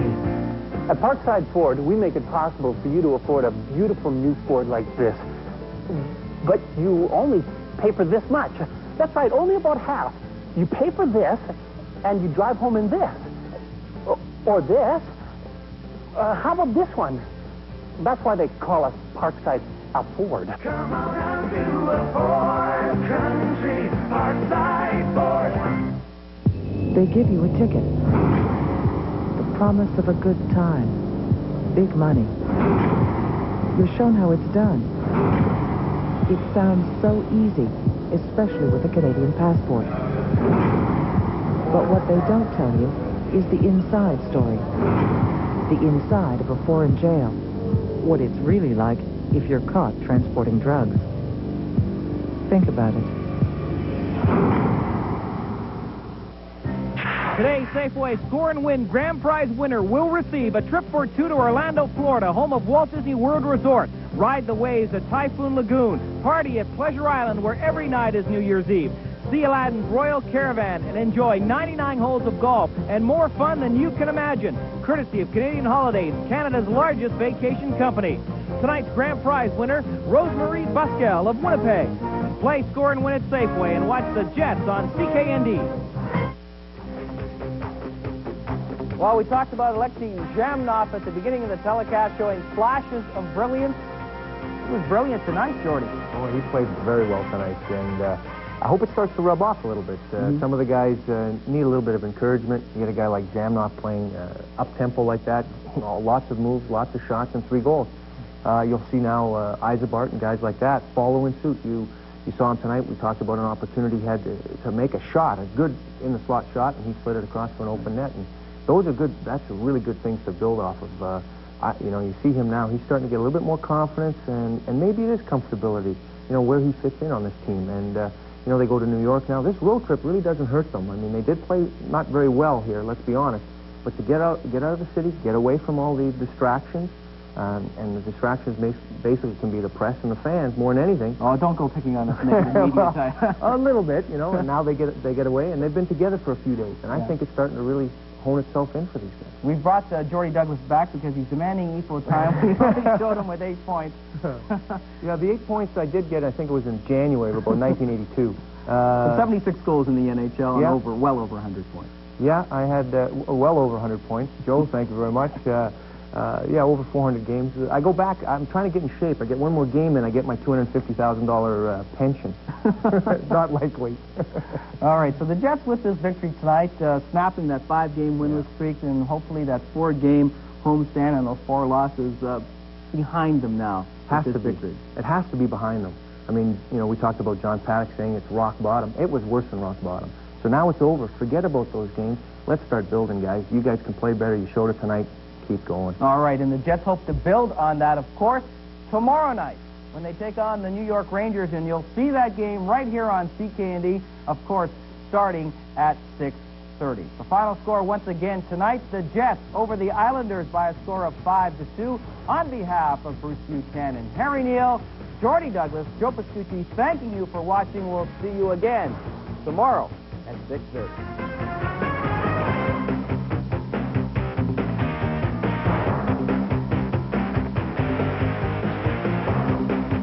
Molson Jets Hockey on CKND has been brought to you by Molson Special Dry, the evolution of beer.